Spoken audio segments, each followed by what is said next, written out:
Chapter 433. That voice left a deep impression on Li Yun, but he was concerned about his master and did not think too much about it. Li Yun and his master had lived in seclusion in the deep mountains for many years. The place was remote and the terrain was steep, but he felt it was familiar. Even with his eyes closed, he could come and go as he pleased. Seeing the familiar pool, Li Yun's smile brightened. "Master, your disciple is back." Li Yun pushed open the straw hut, his smile frozen on his face. There was no one in the hut. Dust had accumulated on the table and stove. "Master." Li Yun pursed his lips. Ever since he could remember, his master had never left this mountain. But looking at the thickness of the dust, this hut had been unoccupied for a long time. Where did his master go? After thinking for a while, Li Yun pulled open the tattered curtains in the inner room and bent over to enter. He felt around under his master's mattress. There was a small pit under the mattress. His master always hid things in it. He searched with the mentality of giving it a try. His fingertips touched something hard. He took it out and saw that it was a scroll. Just like the impression his master gave others, his body was like a spear, strong as a blade. His handwriting was the same. "Idiot, seeing his handwriting is like meeting you. You are grown up, you can take care of yourself. I am relieved. When you see this letter, I have already left to seek revenge. If I am alive, I will return. If I am unlucky and die at the hands of my enemy, you must not seek revenge." Xie Qian left behind a letter. Li Yun's eyes widened in disbelief. He read the letter over and over again. In the end, he helplessly believed that his master had really gone to seek revenge. But he had followed his master for so many years, but he had never heard of his master having any enemies. Would it be dangerous to seek revenge? Would the enemy be very strong? Li Yun's mind was in a mess, as if he had lost his mind. After a while, he got up and used a wooden basin to fetch water from the pool. He tidied up the hut. After a night, he found a brush and added his whereabouts on the bamboo scroll before putting it back in its original place. If his master returned safe and sound, he would definitely follow the clues and find him. Carefully closing the door of the straw hut, Li Yun left with a lonely face. Just as Li Yun entered the mountains to seek his master, Xiangyang district welcomed an unexpected guest. Stepping on the afterglow of the setting sun, a team of more than 50 people approached the West City Gate. Nowadays, Xiangyang district is heavily guarded. Entering and exiting the city requires strict checks. Just as the guard was about to step forward and question him, a wooden token flew towards him. The guard caught it with a confused look on his face. "Find someone sensible. The person in the carriage is not someone you can casually inspect." The soldier was instantly enraged. Who was it? Who dared to put on airs in Xiangyang district? Just as he was about to lose his temper, the soldier beside him pulled him back and gave him a look, asking him to look at the clan emblem on the carriage. Clan emblem? The soldier looked down at the wooden sign and then at the low-key and simple carriage behind the crowd. Both of them had patterns in the shape of willow leaves. It looked like a few willow leaves, but in fact it was the word Lu. But why does this pattern look so familiar? What are you waiting for? Isn't that the emblem of Magistrate Lu? His companion reminded him in a low voice. The soldier was so frightened that he almost dropped the wooden token. He walked forward with trepidation and asked in a low voice, "Is the noble person in the carriage a relative of Magistrate Lu?" The higher-ups didn't instruct anyone from the Lu family to come over recently. The guard felt wronged and was afraid of losing his job. The person smiled and said, "The noble person in the carriage is indeed a relative of Magistrate Lu. Go and report quickly to prevent any delays." The soldier was completely stunned and hurriedly handed the wooden token back. "Please wait for a moment, noble person. I'll go and report now." Even so, the soldier was still cautious and did not report directly to the magistrate. Instead, he looked for Feng Jin nearby. "Did you say that the Lord's relative is here?" Feng Jin frowned. The Lord's relatives were mostly in Hejian. Lushi was also far away in Chongzhou. How could he come to Xiangyang district? No matter what, he had to go and take a look personally. Then he would know whether it was true or not. "Lead the way." With that, Feng Jin walked towards the city gate. Once he saw the carriage, he was already 80% convinced. At this moment, the curtain of the carriage was lifted from the inside, revealing half a familiar face. Feng Jin almost lost his composure. Why did Lu Shi come to Xiangyang district from the borderlands of Chongzhou? Huayu, don't make a fuss. Lu Shi's hoarse voice contained a strong sense of fatigue. Let's enter the city. Because Li Yun was on leave, there was no one to manage the farm matters. Jiang Pingji decided to do it herself. She wore a pair of straw sandals on her feet and a pair of wooden clogs in her hands. Leisurely, she sauntered back to the city. Her trousers were rolled up above her knees. Her originally fair and slender legs were covered in mud. Her long hair was casually tied up with a hemp rope. On the way back, she rubbed her slightly hungry stomach and took out a few coins to buy 2 steamed buns. She held one in each hand and the other in her mouth. If there was no reminder, no one would have guessed that she was the magistrate of Xiangyang district.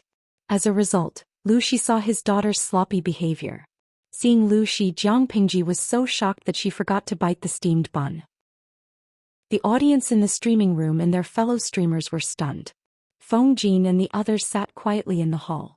The seat that originally belonged to her was occupied by a charming middle-aged man. Age did not make Lu Shi look old.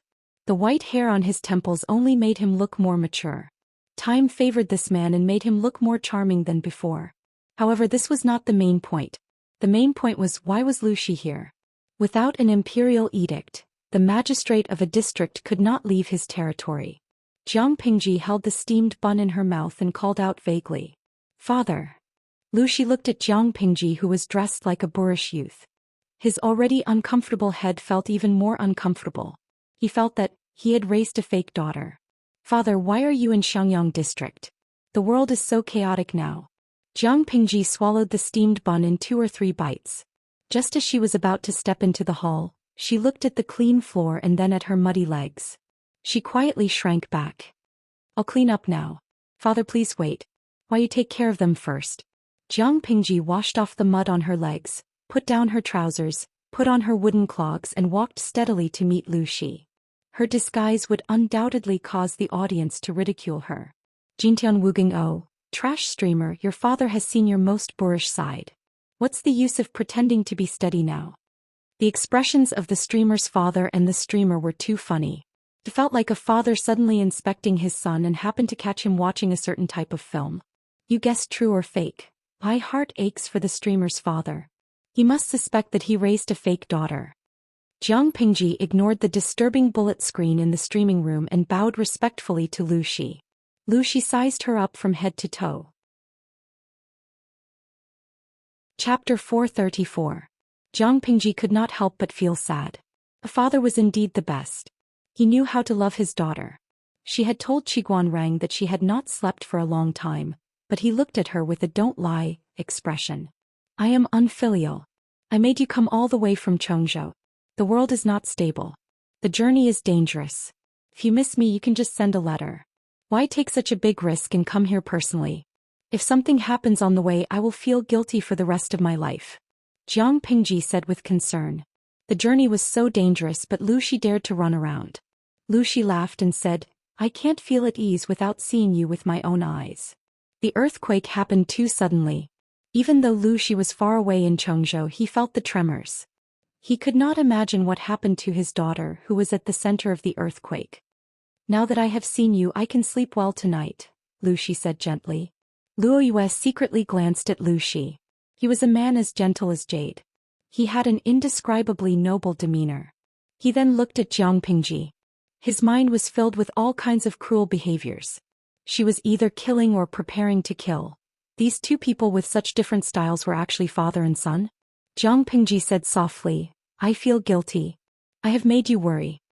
Lu Shi raised his hand and rubbed his daughter's head to comfort her. He especially liked this action.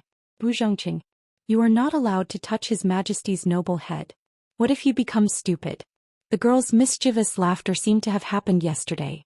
It became the most vivid memory in his mind. "Zhongqing, don't be too fierce. Be gentle to her.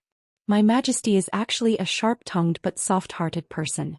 He's the best person in the world. Zhongqing, you have to promise me that you won't mistreat her in the future. Treat her well and love her well. This is for her own good. I want you and her to live well. Even if I'm not around, both of you should live well. Let me see a different history, okay?"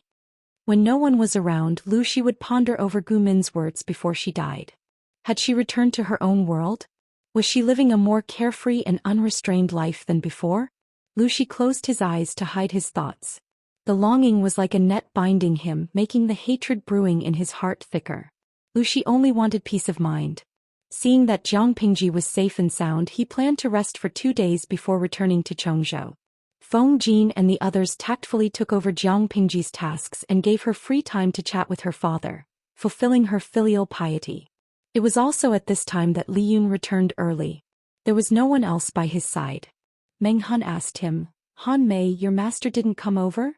Li Yun said dejectedly, "Master left a letter saying that he went to seek revenge on his enemy. It's just that I've followed my master for so many years, but I've never heard him mention any enemies. Now that he suddenly says he's going to take revenge, it really makes me anxious. However, master is highly skilled in martial arts, so there won't be any problems when he travels outside." Meng Han secretly curled his lips. He had reservations about these words.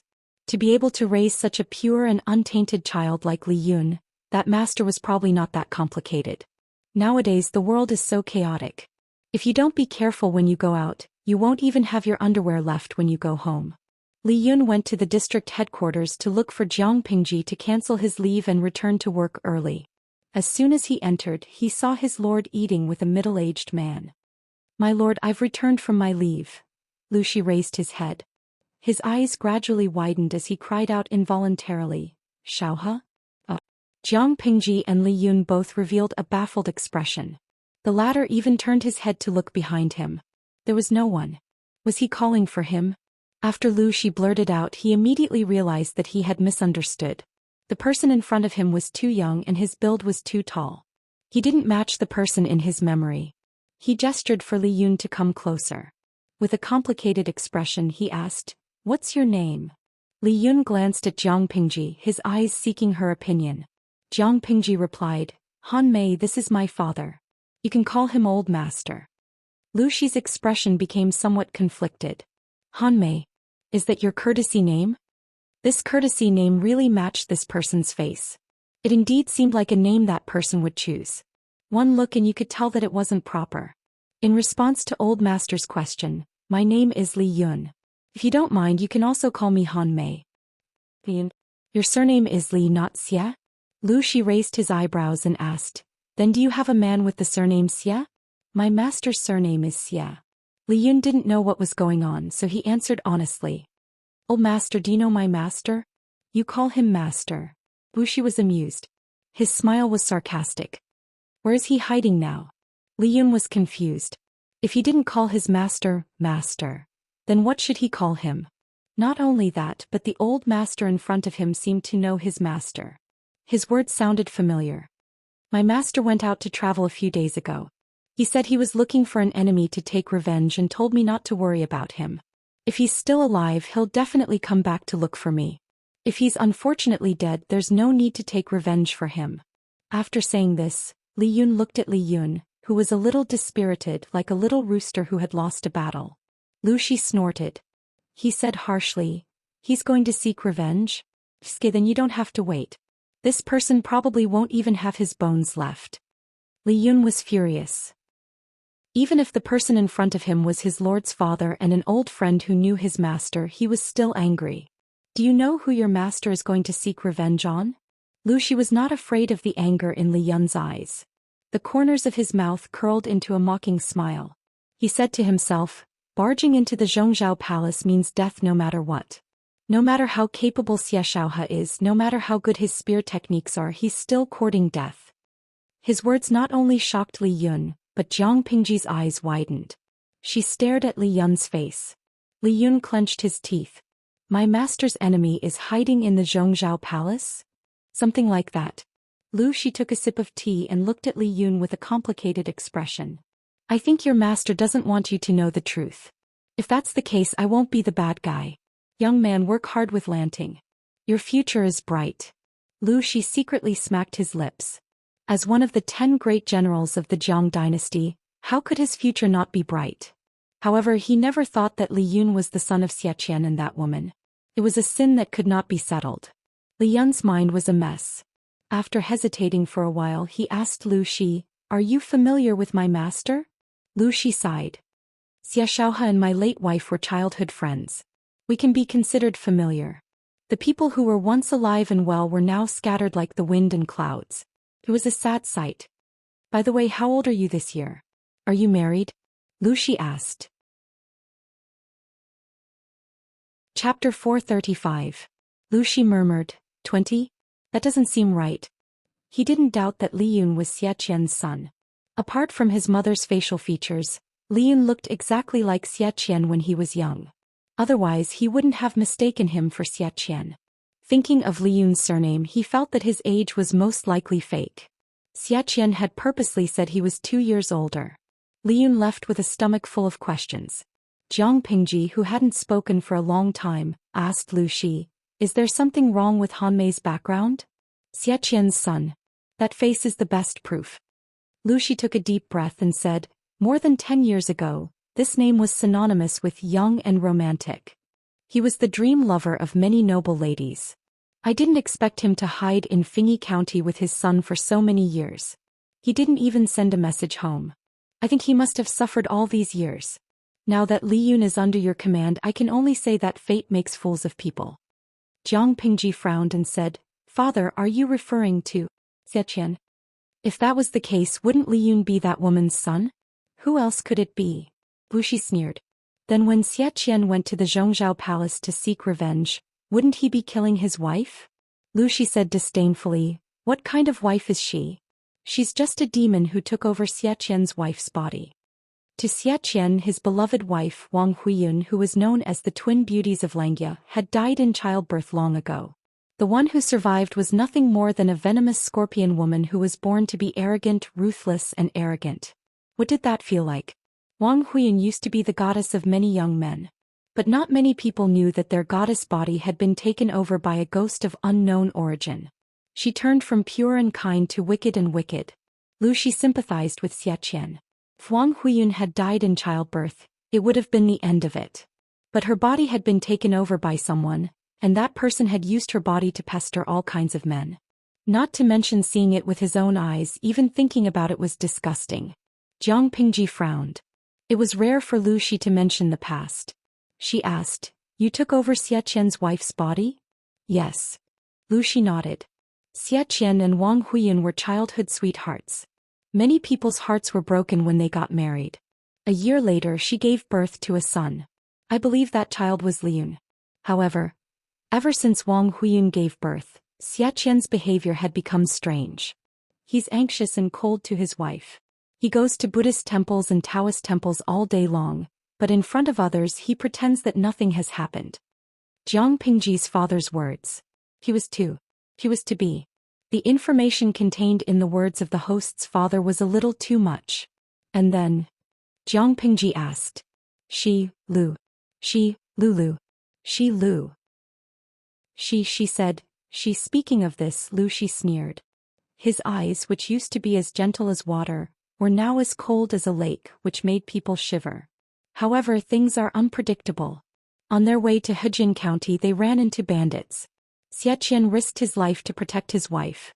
Unfortunately, he and his son were killed. But Xie Qian and Hanmei are still alive. So Wang Huiyun is lying. Lu Shi's face was gloomy. What bandits? Wasn't she the one who arranged them? She did it to get rid of Xie Qian.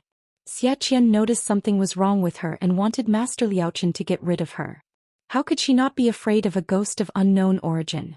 The atmosphere in the streaming room grew tense as Lu Shi's narration went on. All channel recommendation. Why Bilai? Am I the only one who has goosebumps? Lao Siji Lianming. I thought about it. Xie Qian's wife was transmigrated when she was giving birth. Xie Qian found out and the transmigrator killed Xie Qian and his father. Of course, Liyun and his master are still alive. The transmigrator is suspected to have killed the host's mother. She has a deep grudge against the host's father. That's awesome, my transmigrator. Haha, you have a wild imagination, but it's very interesting. What's going on? Inueja Zhugachinmo. #propping chin. I think that's the right way to transmigrate. The ancients weren't idiots. Wouldn't they be suspicious if their loved ones changed? Xie Qian felt that there was nothing wrong with finding an expert to get rid of a ghost that had taken over his wife's body. But the transmigrator was also quite something. She made a beautiful comeback and was ruthless. I don't know if she'll threaten the host. Siskan Zizaya, are you kidding me? Who can kill our host? The weeds on the grave of the last person who said this are now as tall as a person. But then again, the host really needs to be careful. This transmigrator is obviously not easy to deal with. I always feel that this transmigrator has a sense of superiority. Maybe she's read too many brainless transmigration novels? Yu Heshibi. This is a world that has definitely been penetrated into a sieve. Listen to my analysis. The transmigrator is a harem beauty, the host's mother is a sweet farmer, and the host is a despicable fighter. Looking at it this way, the host seems like a traitor. As a transmigrator, she doesn't look for someone to fall in love with, but instead snatches a job for men. You're awesome. Jiaging Wanfuzo, you guys don't understand. The host skill is the real deal. When you become an emperor, you can sleep with all the men in the world. That's the integrity a transmigrator should have. If you want to have sex, you should have sex. What's the use of fighting over a man with a few women? Who knows how many cucumbers have been used? If you have the ability to make all the men in the world fight for you, all the men will fight for you, and all the men will fight for you just to look at you. What are 3,000 handsome men to you? When he said that, he suddenly felt that the usually frivolous host's figure had suddenly grown a few notches taller. What does she want by doing this? Jiang Pingji didn't understand. Oh, who knows? Lu Shi was disdainful. But she's very ambitious. Be careful, Lanting. Jiang Pingji nodded.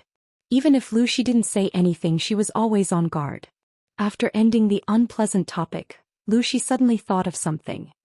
Oh right. Lu Shi said, there was a child marriage. Jiang Pingji was stunned. What? Isn't your mother and Xie Qian childhood friends? They used to joke that the two families would become in-laws. Lu Shi looked at Jiang Pingji helplessly. Lanting, you're already 16 this year. Don't you think about that? I think Li Yun is a little simple-minded. But Xie Qian's son can't be too bad. He's also quite good-looking. If you like him, you can take him. Chapter 436. The next day, Lu Shi and Jiang Pingji changed into ordinary people's clothes and walked around Xiangyang district. Looking at the thriving district, Lu Shi sighed in his heart. His Majesty's methods were indeed extraordinary. Father, are you tired? Do you want to rest in a tea house? Jiang Pingji brought Lu Shi to see Xiangyang district. Although Xiangyang district was not very prosperous at the moment, according to her plan, it would be reborn in a few months' time. Even Shangjing City could not compare to it. Jiang Pingji took the opportunity to talk with Lu Shi about governance. Her father had a deep understanding of governance. He was almost omniscient. He could point out many of her doubts.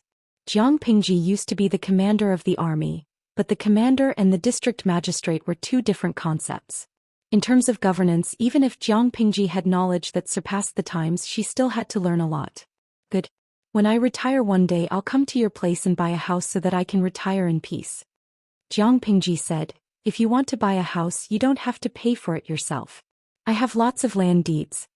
She could buy as many as she wanted for a penny. The first batch of houses were given to her subordinates, and the remaining 50 or so were hers. The second and third batches were ready to start construction. Jiang Pingji did not lack land deeds and house deeds. Lu Shi was speechless. Fortunately, the world is in chaos. Otherwise, you will be impeached. He did not need to think to know what his daughter had done. The land deeds she mentioned were not from a legitimate source. She was the district magistrate, and she had the final say in all the internal affairs of the district headquarters. 09 Shauk Shonet. If she wanted to buy back the land deeds with a penny, who could say no? Lu Shi stepped on the flat bricks and his wooden clogs made a rhythmic clacking sound. It was crisp and pleasant to the ears. I notice that the people here are well-mannered, Lu Shi said. There is no filth on either side of the street. You will be fined for littering, and the fine will be double the previous one. There are trash cans on either side of the road, and you can throw it away if you walk a few steps. If you don't lack money, you can throw it away. As long as you have enough property to compensate the district headquarters, I don't mind. Even if Jiang Pingji didn't issue such a decree, the phenomenon of people randomly throwing rubbish or spitting had decreased. The entire road was paved with green bricks. When had they ever seen such a smooth and clean road in their lives? If there was an eyesore, how uncomfortable it would be to look at it. Most of the places in Xiangyang district were under construction. A A few areas had been cleaned up. Under Jiang Pingji's encouragement, many people opened street stalls, which brought some prosperity to the county town. There was no good tea in the tea house, so she ordered 2 big bowls of tea. The color was a little muddy, but the smell was not bad. Although it's your first time governing, you're doing much better than me. This was probably the talent that Amin was talking about. Lu Shi shook his head secretly. When he was in charge of Hu County in the past few years, he had worn himself thin and weak. Hu County barely had a flourishing scene. It had only been a month since Xiangyang district had emerged from the dark clouds of the earthquake.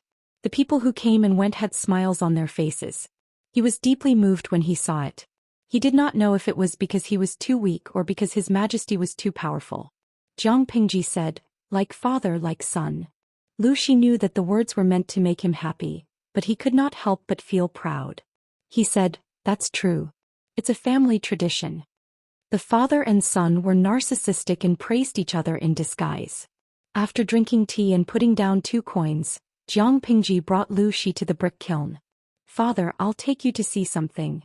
She ordered people to encircle the area of the brick kiln. Entry and exit had to be strictly checked. According to Jiang Pingji's plan, green bricks would become the specialty of Xiangyang district in the future, so technical protection was very important. They entered the brick kiln with their personal seal. The closer they got, the hotter the surrounding temperature became. It was a hot summer day.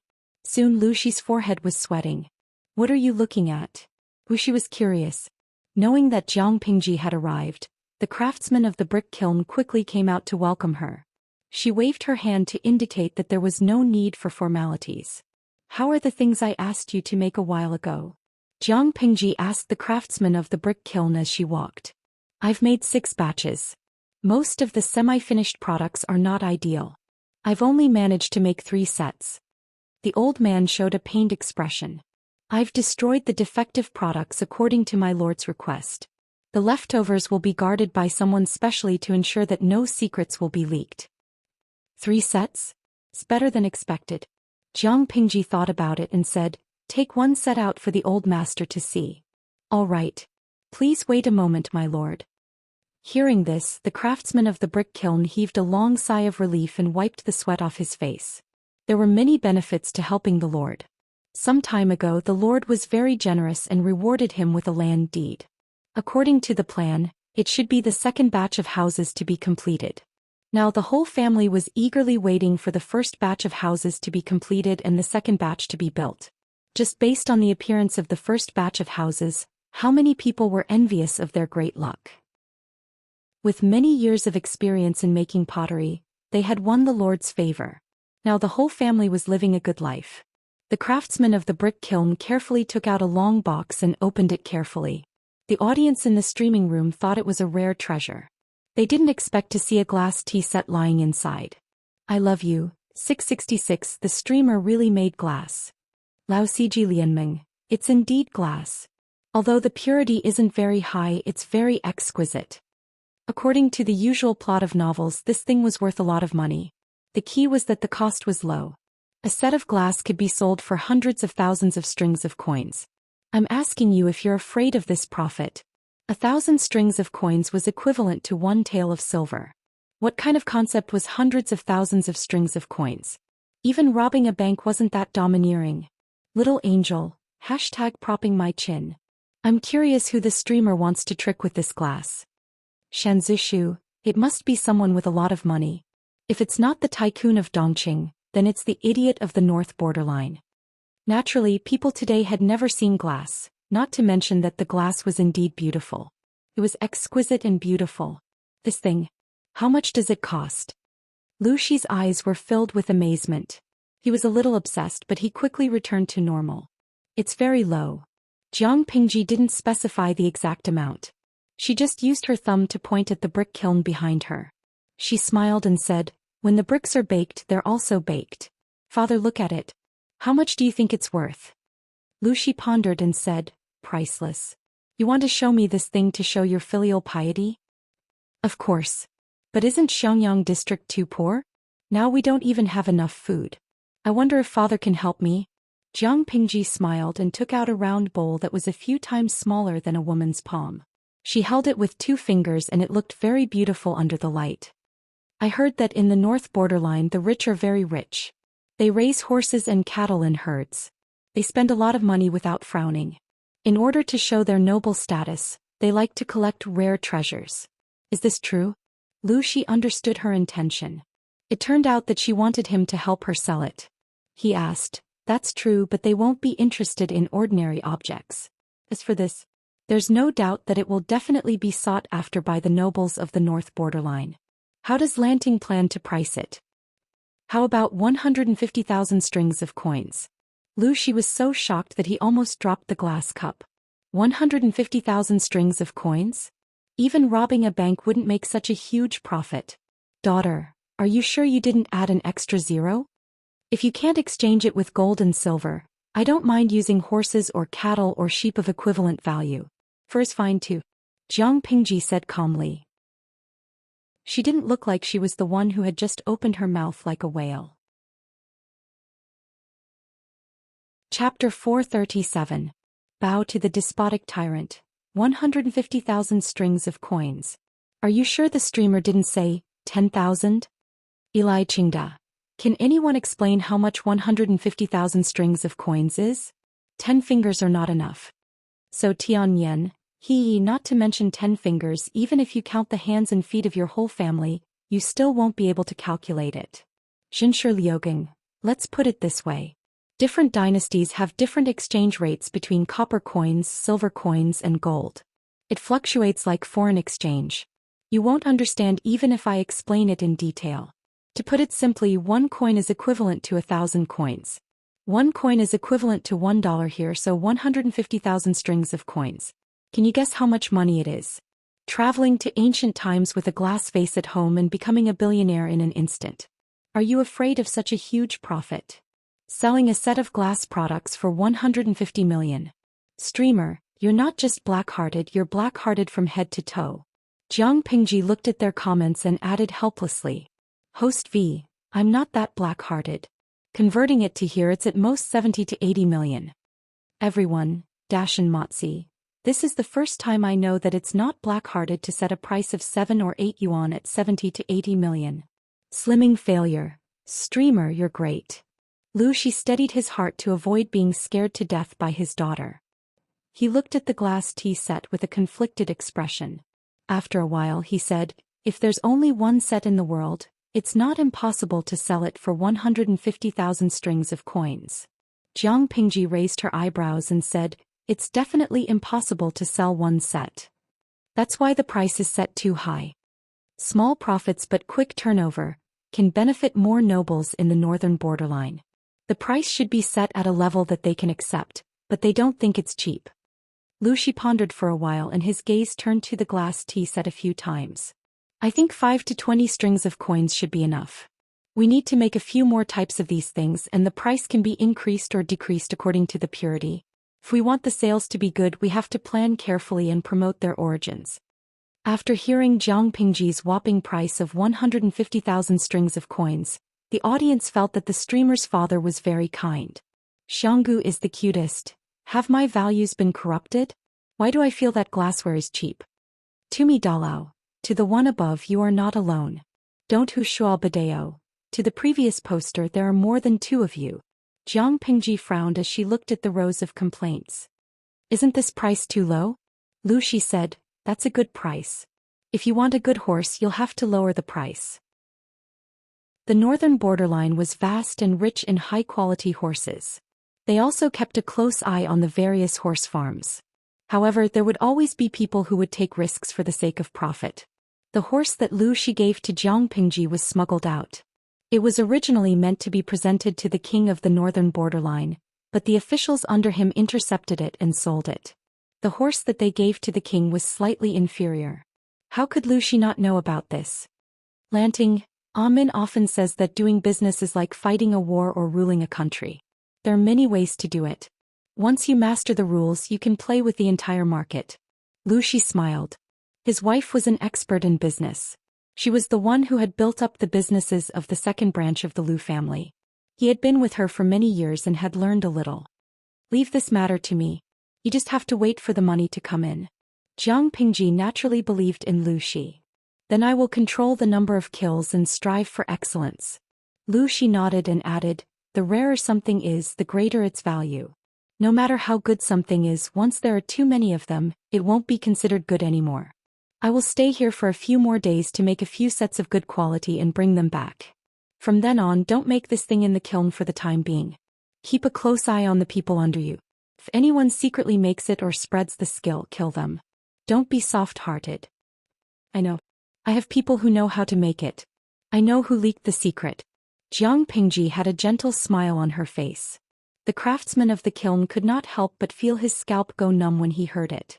The old man had experienced things like learning a skill, secretly opening a kiln to make it, and then smuggling and selling it for profit when he was young. After all, it was a business with no capital. Who would not do such a good thing? He was not afraid of not having profits, but he was afraid of not having the guts. When he heard the conversation between the father and son, even he could not help but tremble. That was a few strings of coins. Who would not be tempted? However, what she said next made him shrink his neck. No matter how much money he had to be alive to spend it. Do a good job. When we make a lot of money, we won't forget your contributions. Jiang Pingji raised her hand and patted the shoulders of the craftsman. If you do a good job, I will remove your grandchildren's status as craftsmen. In the future, when the county opens a school, give them a free place to study. The current household registration system was a pain in the ass. The children of craftsmen could only be registered as craftsmen. In terms of social status, although they were slightly higher than slaves, they were still lower than ordinary people. It was impossible for a craftsman to remove their status as craftsmen without some miraculous encounters. Not to mention that the Lord had promised to give their children the opportunity to study. In this era, it was not easy to study no matter how rich the family was. The source of books was a big problem. How could they study without textbooks? Jiang Pingji was born into an aristocratic family. Naturally, the craftsman did not doubt her. The craftsman's eyes lit up. He said in a loud voice, "Rest assured, my lord. I will not let you down."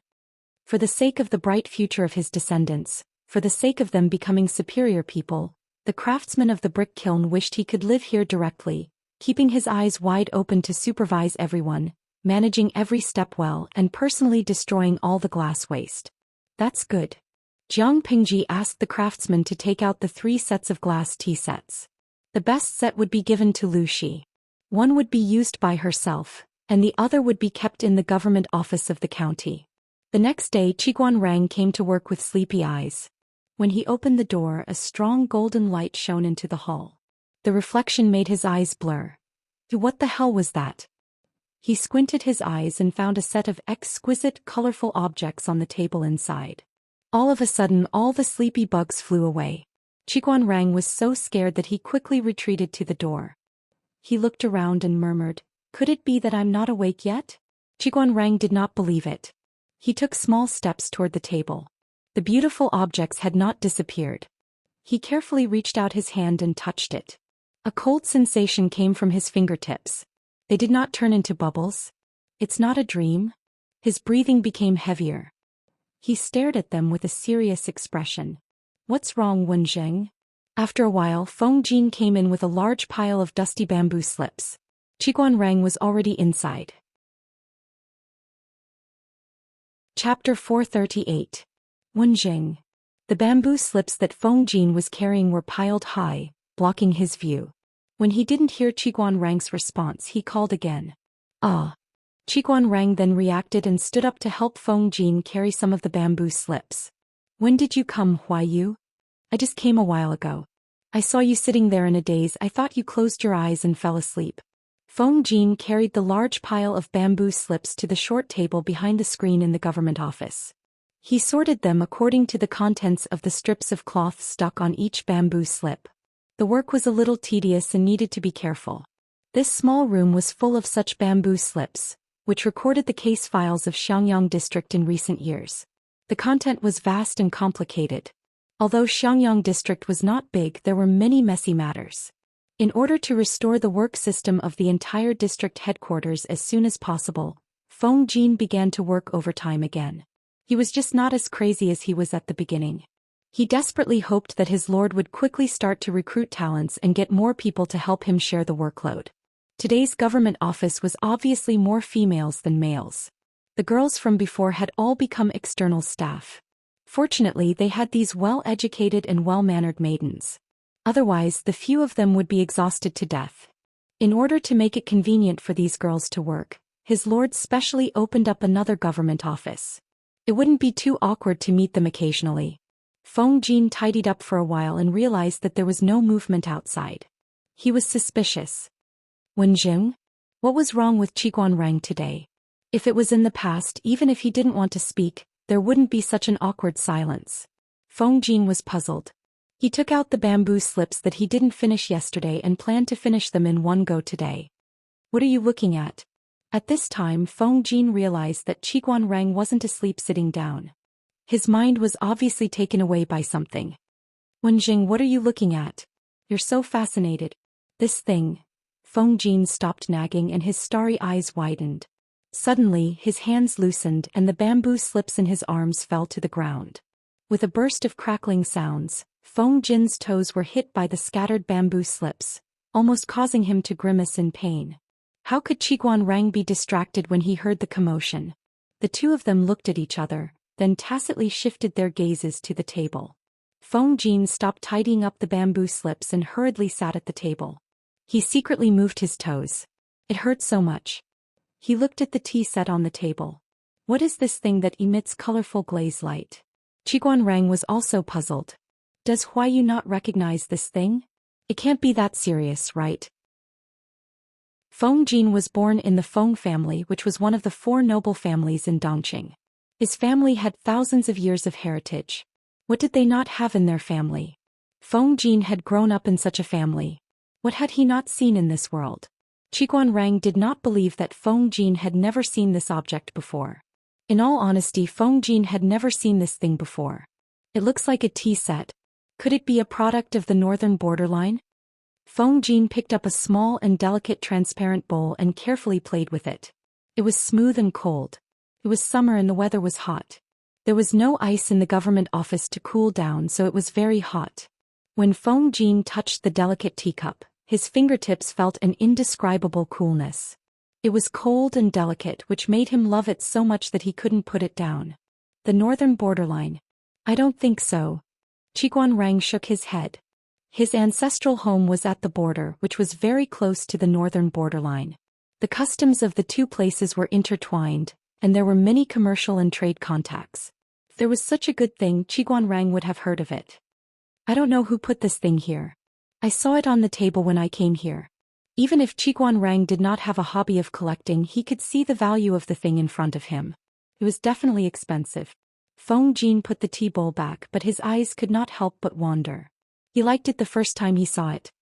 Why don't we find someone to ask who came to the government office last night? Such a treasure can't just appear out of thin air. When Feng Jin was about to get up, he saw Suke rubbing his eyes. He looked like he did not have enough sleep, and there were still some green circles under his eyes. Wenjing Huayi, you two are really early today. Suke called out. He keenly noticed that the two of them were behaving strangely. Then, his gaze was attracted by the set of incomparably dazzling glass tea set. What is this? The casting material is cold and hard and there are no gaps. I've never heard of this before. The 3 people surrounded the set of glass tea sets. If Jiang Pingji had not swayed into the government office with a meat bun in her mouth and a pot of red dates and white fungus soup in her hand, the 3 people did not know how long they would be slacking. He frowned and shouted. What are you doing? You don't deal with the government affairs early in the morning. Why are you gathering here for a meeting? The 3 people heard the movement and greeted one after another. When they looked up, they found that Jiang Pingji was carrying something in her hand. They recognized the red dates and white fungus soup, but they had never seen a lump of red dates and white fungus soup floating in the air. I saw that you have been tired recently, so I asked someone to make this red dates soup. The temperature is just right. Jiang Pingji turned over the 3 inverted long glass cups on the table and poured a cup for each of them. The red dates and white fungus soup was personally poured by the Lord. Even if it was poisonous, they had to drink it. Each of you has a cup. Wash it yourself after using it. If you don't mind mixing the cups, I won't say more. Jiang Pingji poured a cup for herself. She found these red dates from the warehouse of the district headquarters. The dates were big and the seeds were small. They tasted very sweet. After being boiled into a thick soup, the sweetness was diluted. She suddenly had a craving for it in the morning, so she asked the maid to help her boil it for more than 2 hours. Jiang Pingji waited for the red dates and white fungus soup to cool down a little before putting it into the big pot. What is this? Feng Jin looked at the cup in front of him and then at the big pot in Jiang Pingji's hand. Because some red dates and white fungus soup had been poured out, a part of the top was exposed. Feng Jin slightly widened his eyes as if he had seen a prehistoric monster. Needless to say, the material of the teapot and the teacups on the table came from the same source. His lord was definitely an insider and knew their origins. It's easy to clean a cup for drinking. The only drawback is that it's a little brittle and can't be dropped. Jiang Pingji's answer almost made Feng Jin and the other two choke. How could she want to drop such a precious glaze? Drink it. Don't worry, I didn't cook it. The maid of the district headquarters cooked it for me. Tastes good. The three of them were silent. It was not a matter of whether the red dates and white fungus soup tasted good at all. Suka picked up the cup. His fingertips could feel the warmth from the red dates and white fungus soup. But where did these things come from? In fact, he wanted to ask how much it was worth, whether it was expensive, and whether he could buy one with his little wealth. The surface of the cup was smooth and translucent, with a colorful glaze. One could not help but want to gently touch the surface of the cup. The delicate touch was hard to match even for a girl with the most delicate skin.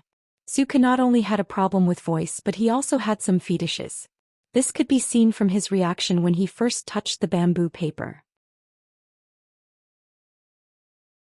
Chapter 439. Among the people present, except for Feng Jin who could still maintain his demeanor, Qiguan Rang and Su Ku were shocked. Su Ku, who overreacted, was even more miserable. He almost choked the red dates and white fungus soup into his lungs. He clutched his chest and coughed uncomfortably. What? 30,000 strings of coins? Su Ku coughed for a while to calm down. His voice suddenly rose, his fingers pointing at the cup were trembling. Squandering. He was very clear about how much money his lord had. Where did he get the 30,000 strings of coins to buy such a flashy but impractical thing? As the housekeeper of the entire district headquarters, Su Ku almost fainted from anger, but he forgot that Jiang Pingji did not have that much money. Even if she used the entire Xiangyang district to pay off the debt, she would not be able to get that much money, let alone embezzling it.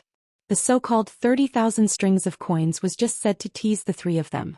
She did not expect them to be so easily teased. Qiguan Rang and Feng Jin were the first to react. They looked at the smiling Jiang Pingji with a serious expression. My lord is not the kind of person who indulges in pleasure. Why would you spend 30,000 strings of coins to buy such a thing? Don't tease me.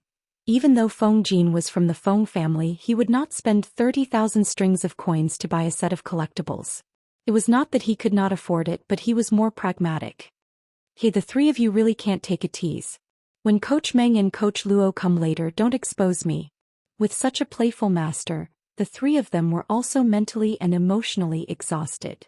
These things were made last night when I was baking the green bricks in the kiln. The quality is uneven. Those aren't the best glass.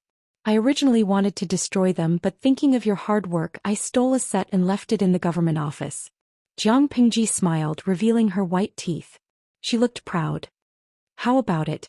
Do you think it's worth 30,000 strings of coins? 30,000 strings of coins? Why didn't she just rob the money? Suka's face was full of resentment. He thought his lord was a little more mature, but he did not expect her to be so bad.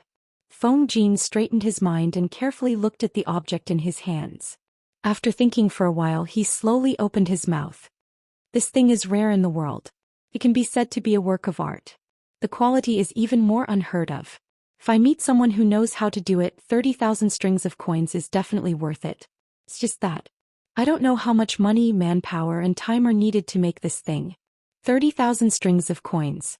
Rich tycoons who chased after fame would indeed fork out their own money to buy it. They would even happily snatch it. But in today's world, who would spend so much money on a set of luxury goods to enjoy? Jiang Pingji drank the red dates and white fungus soup while listening to Feng Jin. He became more and more confident. I've already said that it's something I made when I was baking the green bricks. How much money, manpower, and time do you think it takes to make it? Jiang Pingji smiled and said, Huayu's judgment is absolutely accurate. After all, he's the second young master of an aristocratic family. If you say that it's worth 30,000 strings of coins, then I'm completely relieved. Why would they be afraid of sales if they operated properly? I'm afraid that the supply will not be able to meet the demand and people will come begging to buy it. Feng Jin and the rest were stunned on the spot. When they understood what Jiang Pingji meant, they were even more shocked. My lord, you mean to say, sell them for 30,000 strings of coins? Jiang Pingji said casually, no, these cups are for you to drink tea. When you drink tea from a ceramic bowl, there's always a muddy taste. Jiang Pingji not only wanted to bake glass products, but she also wanted to make porcelain that could only be found in the History Museum. However, she was still researching with her companions in the streaming room. It would take a while before she could start production. Seeing the three strategists' dumbfounded expressions, Jiang Pingji said shamelessly, Your lord, I sympathize with my subordinates. Why would I treat you unfairly and exploit you? The few batches of glass tea sets that are baked in the brick kiln are for sale. Even if your lord plays with mud, she's different from ordinary people. She can play with different tricks. It's not 30,000 strings of coins, it might be 3 million strings of coins or even more.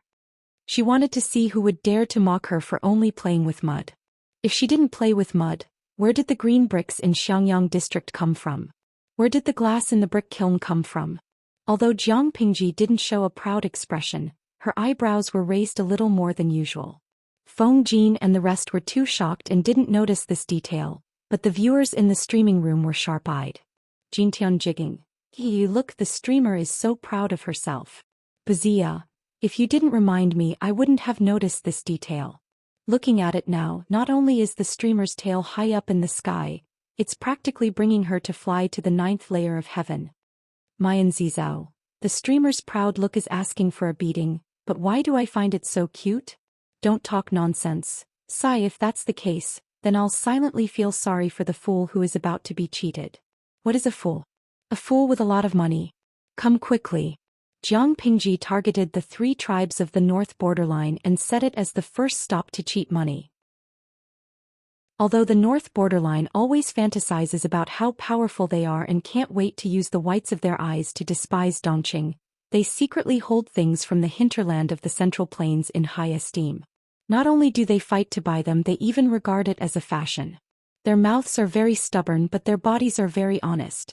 The noble women and ladies of the north borderline are proud of collecting treasures from the Central Plains. Things that can only be sold for 1 or 2 strings of coins in the Central Plains can be sold for at least 10 times more at the 3 tribes of the north borderline. If it weren't for such profits and the dangerous journey, who would be willing to do business in the north borderline?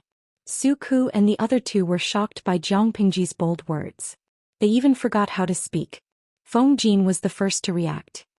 He said solemnly, My lord, you have to protect the manufacturing method closely. Don't worry. Before we earn enough money, I'll send someone to keep an eye on the brick kiln. Lu Shi had reminded her about this matter and Feng Jin mentioned it again. How could Jiang Pingji not take it seriously? She had already thought of a way to deal with it. The rarer something is, the greater its value. If there's too much of it, it'll be worthless. Whoever dares to cut off her source of wealth, she'll cut off her descendants. Suka's expression was dreamy. He only found his voice after a long while. My lord, these things, how much exactly do they cost? They come with the bricks. It's just a few coins, right? Jiang Pingji said uncertainly. Everyone was silent again. Things that cost a few coins. Selling them for 30,000 strings of coins. Doesn't your conscience hurt? Suka subconsciously raised his hand and touched his chest. They were the ones who earned money. Why should his conscience hurt? Not only did it not hurt, it was also alive and kicking. The 3 of them shouted in unison, Great! Host V. When this batch of glass is sold, the Xiangyang district government will have the money to pay salaries. Jiang Pingji's words were like a fake bomb that exploded. The audience in the streaming room was so shocked that they couldn't react. Wait, what did the host say? Pay salaries? The audience in the streaming room was still immersed in Jiang Pingji's shamelessness. They didn't expect her to be so shameless. Chapter 440. Such a hardworking, crazy, overtime, free, tall, rich and handsome employee, please give them a dozen. The audience in the streaming room was in an uproar again. Compared to the streamer, Joe Boppy had no conscience at all. At least Joe Boppy would pay people a salary, the streamer had never paid a penny. Streamer V, look at what you're saying, I gave you a house and I supply the food for the entire district. As soon as she finished speaking, a little angel immediately retorted angrily. Tumi Dalao. Hee, a house of 3 pennies exchanged for food, streamer, you're really great. Even though she was ridiculed, who was Jiang Pingji? She did not need to take such ridicule to heart. Jiang Pingji said very generously, before this batch of glass is sold, the brick kiln will not continue to produce glass.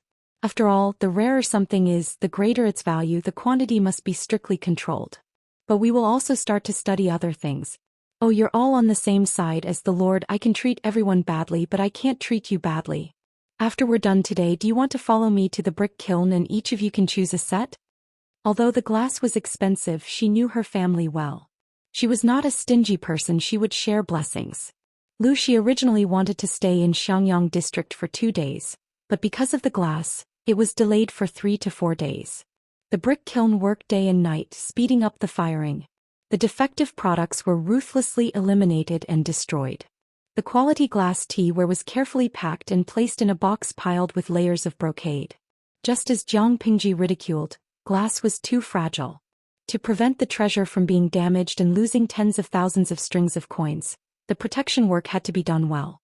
Who could afford to pay for it if it was broken?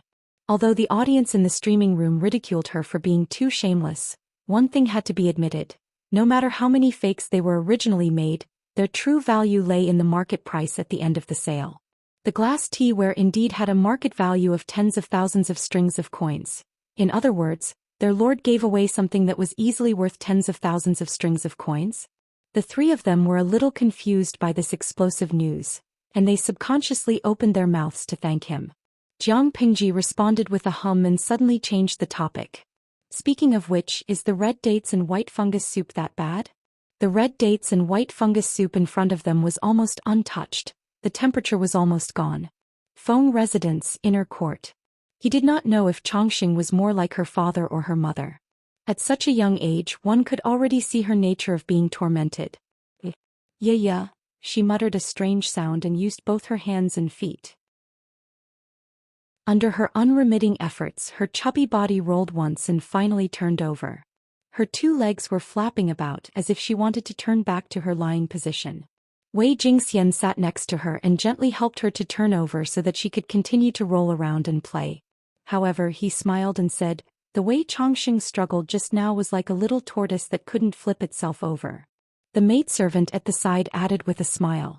Your servant heard from the old people that children need 4 to 5 months to be able to turn over and crawl around. Little girl's body is strong and healthy. It's only been 3 months, little girl can already turn over. With such precocious intelligence, perhaps in a few months, Furen will be able to hear the little girl call Yun Yangqin.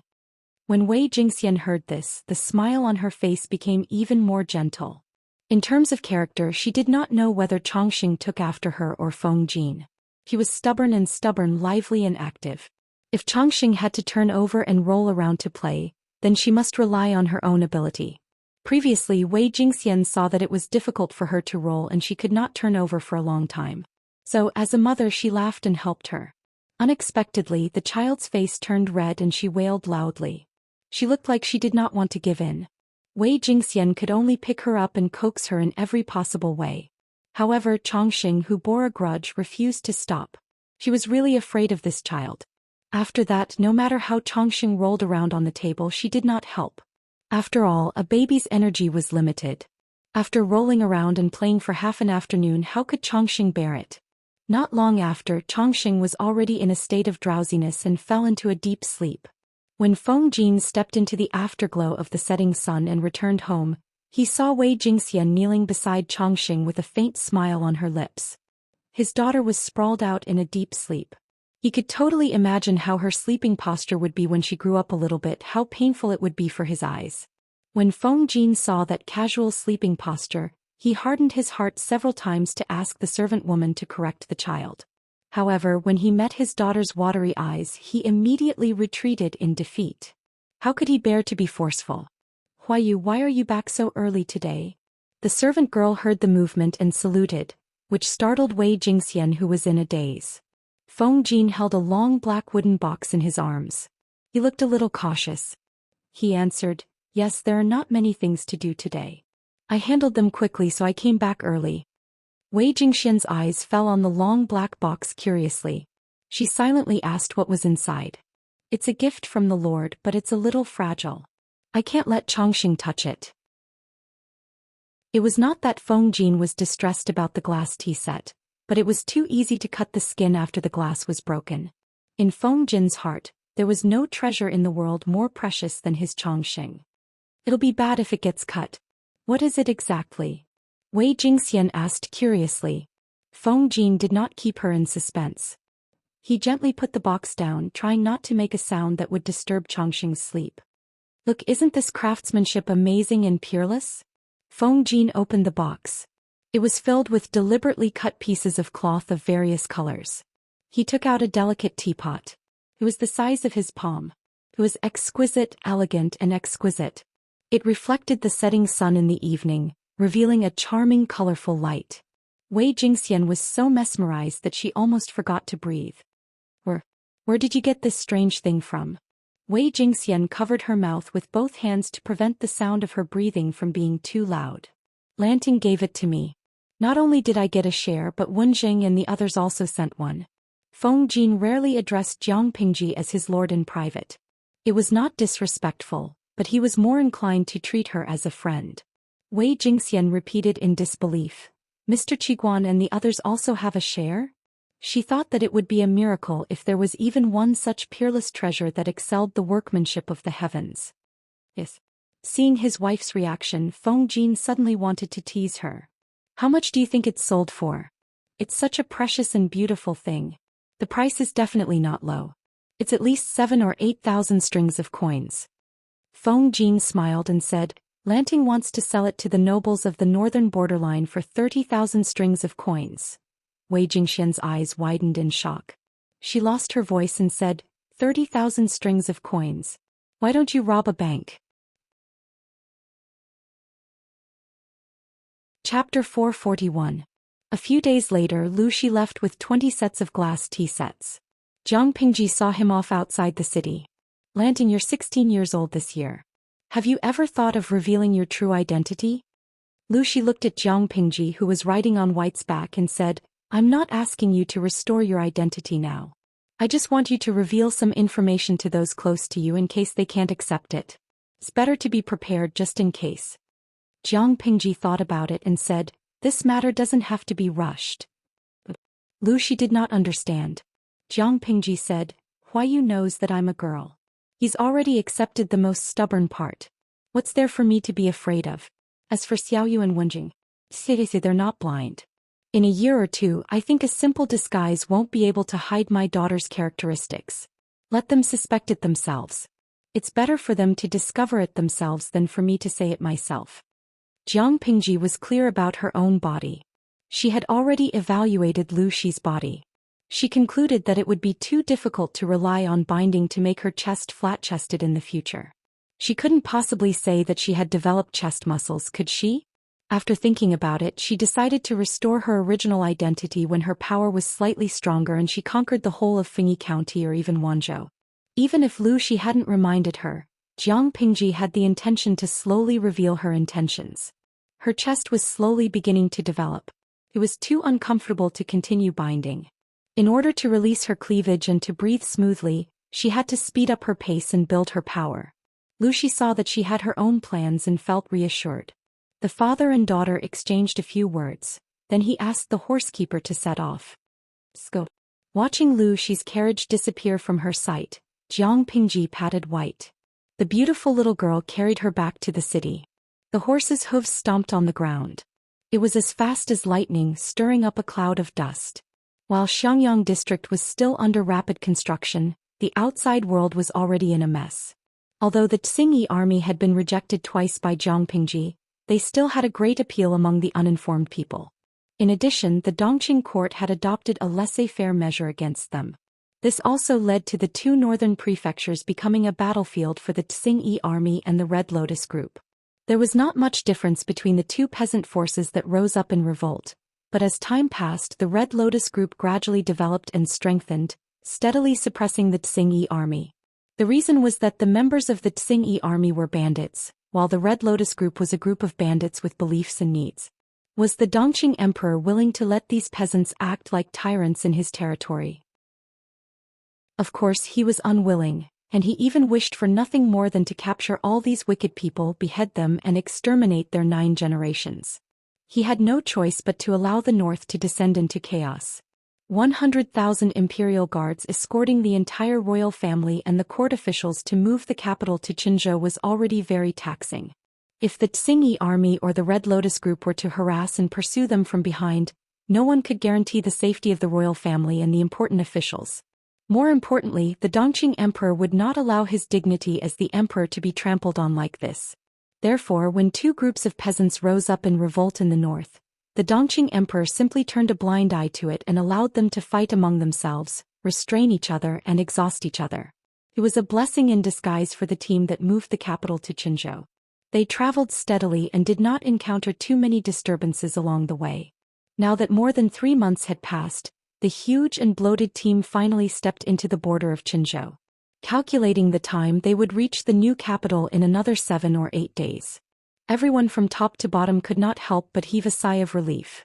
At that moment, the Dongqing emperor received news that almost made him vomit blood. Unfilial son. The Dongqing emperor was so angry that his hands trembled. He slapped Wuma Jun hard and his face tilted to one side. Wuma Jun was called over by the emperor. As soon as the father and son saw each other, he was slapped hard and he was stunned. Wuma Jun hated the emperor to the core. He could not wait for the old man to die immediately, but he still had to put on a sad expression. He knelt at the emperor's feet sincerely and said with tears streaming down his face, "Father, I don't know what I did to make you so angry, but I still beg you to calm down. Don't harm your body because of me. Father, father," he cried sincerely and sorrowfully, but his eyes were filled with childish admiration for his father. His acting skills burst forth, moving the audience. However, the Dongqing emperor was full of anger now. How could he be fooled by Wuma Jun's performance? The more Wuma Jun acted like this, the more disgusted he felt. Therefore he did not suppress his anger at all. He simply slapped Wuma Jun again so that both sides of his face were symmetrical. Bastard. When he spat out these 2 words, Wuma Jun's face turned pale. His eyes revealed a strong hatred. "Father, I have no problem with you slapping me, but you have to let me know what I did wrong, right?" Wuma Jun really hated the emperor in front of him, but he yearned for the emperor's unscrupulous supreme power. Look, if the man in front of him was not the emperor, how could he casually slap him, trample on his dignity and disregard his character? It was all because the man in front of him was the emperor. At that moment, his inner obsession with the emperor's power climbed to the peak. "What did you do wrong? Hi, you bastard, what right do you have to ask me what did you do wrong?" The Dongqing emperor was so angry that he wanted to laugh at his stupid son. He was handsome, but why was he so stupid? Did he really think that he was the only smart person in the world?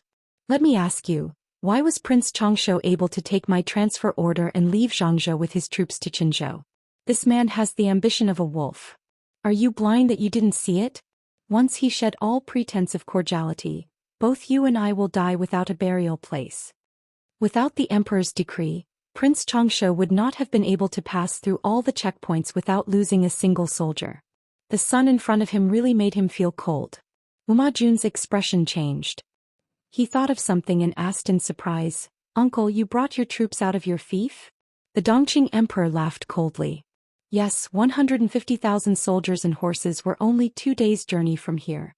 If it weren't for the fact that I had a lot of trusted subordinates who kept an eye out and sent this matter to me as quickly as possible, would I have to wait until the day my head falls to the ground to find out what kind of good things you have done behind my back?"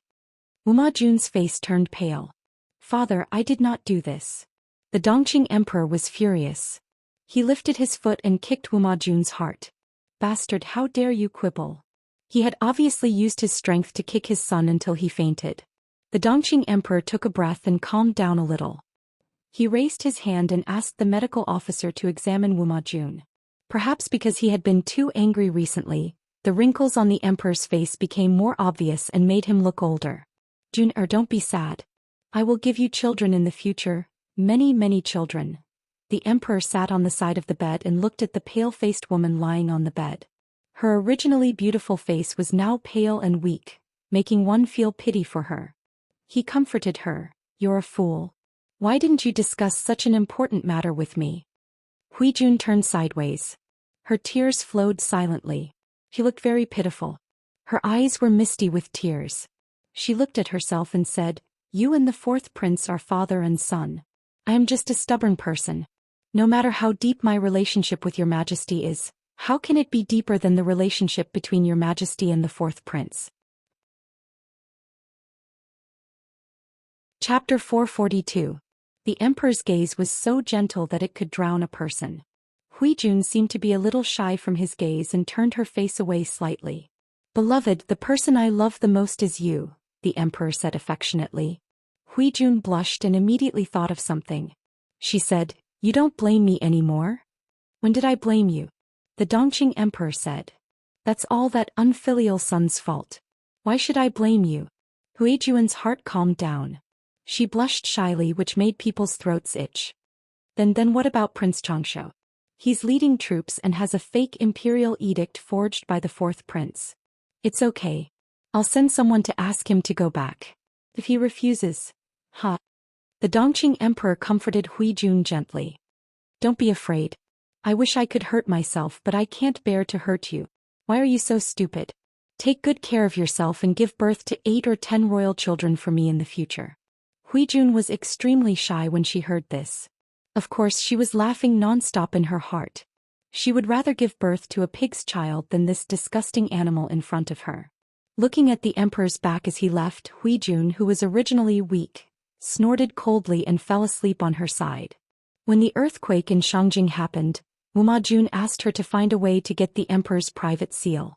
She used all kinds of excuses to delay it for more than a month. She would be distracted from time to time in front of the emperor, her eyes filled with struggle and pain. Later, Wuma Jun was forced into a corner. She had to steal the emperor's private seal and fool around with him again. That night, she secretly asked someone to get an abortion pill. Of course, she was definitely not pregnant. After all, her body had been ruined in her early years. Perhaps she would never have the chance to be a mother in this lifetime, so it was fine to take the abortion pill. However, her carelessness was discovered by the emperor. Under his relentless questioning, she painfully revealed that Wuma Jun had forced himself on her during the day. She also revealed that Wuma Jun had asked for the emperor's private seal. In order to prevent Wuma Jun from being eliminated so quickly, she begged the emperor not to pursue this matter. For this, she put in a lot of effort. She drank medicine and tried to commit suicide. In any case, she wouldn't die. The people the emperor had arranged to be by her side wouldn't let anything happen to her. Therefore, Hui Jun was having a good time. The emperor, on the other hand, was exhausted. Perhaps the emperor also wanted to see what Wuma Jun was going to do with his personal seal. Perhaps her pleading had worked, so he had been holding it in for the past few days. Until he accidentally received news that Prince Changsha had led his troops to Qinzhou. The emperor was instantly enraged, and that was what had happened just now. Hui Jun did not understand politics, but she knew one thing. It's easier to invite the devil in than to send him away. Prince Changsha rushed over from Kaifeng with hundreds of thousands of troops. He was ambitious, so how could he be willing to be sent back? It would be best if they fought until their faces were red and their necks were swollen. Their brothers would quarrel with each other and they would not be in the mood to care about the news from the north. She would find a way to kill anything that could threaten her Langjun in the cradle. For example, the ambitious princess of the northern borderline. Hui Jun used her status to torment her. His mind was filled with all sorts of nonsense. Hui Jun yawned lazily. She thought about whether she should jump into the water to commit suicide tomorrow, or continue to lie in bed and pretend to be pitiful. When she thought of Wuma Jun and his son, she secretly rolled her eyes. How could such filthy people be the noblest royal family in the world? Hui Jun did not like palace fights. In addition, the emperor valued her. He slowly arranged for more and more confidants. The conspiracies in the harem could not be used in front of her. However, as an arrogant and pampered imperial concubine, it did not mean that she would not cause trouble for others. It was boring on the road. Bullying the emperor's beautiful concubines and the old and faded empress became her daily routine. Bring me the bronze mirror. Huijun had just fallen asleep when she thought of something. She ordered the palace maid to bring the bronze mirror. Her body was getting healthier. In order to maintain her sickly appearance, she did not torment herself into a serious illness. Instead, the palace maids around her fell ill one after another. She opened her watery eyes and saw that the woman in the mirror was still as beautiful as ever. She sighed faintly. Why was there such a stunning beauty in the world? Daily Narcissism 1/1. Completed. Huijun was not a person who paid much attention to her appearance. However, she faintly realized that such a perfect body had something to do with her Langjun. What kind of method could make a person with average looks become a beauty that could cause the downfall of a city? Huijun felt that this was probably the method of a deity. Thus, she slowly began to pay attention to herself in the mirror. She compared herself in the mirror with the one in her memory. Gradually, she developed the habit of looking at herself in the mirror. She enjoyed it very much. Wuma Jun's injuries were serious. He was unconscious for most of the night. The medical officer used the best medicine to pull him back from the gates of hell. Seeing that Wuma Jun had woken up, Lu Huan heaved a sigh of relief. Husband, you're awake. She was only 13 years old. Her figure was petite and weak. However, her belly was very big. It was only 5 months, but her belly was bulging like a balloon. It was as if she had been pregnant for 8 or 9 months. It made people feel heavy just by looking at her. If an ordinary woman was pregnant with such a big belly, her complexion would not be good. However, Lu Huan was different. Her complexion was getting better day by day. Even her footsteps were lighter. Many servants secretly suspected that there was a problem with the 4th imperial concubine's belly. Could it be a fake pregnancy? Before this ridiculous rumor could spread, Lu Huan had already dragged the person out and beaten him to death. She was pregnant with the precious royal grandson. Who said that it was a fake pregnancy? Wuma Jun woke up and looked straight up. He did not say a word.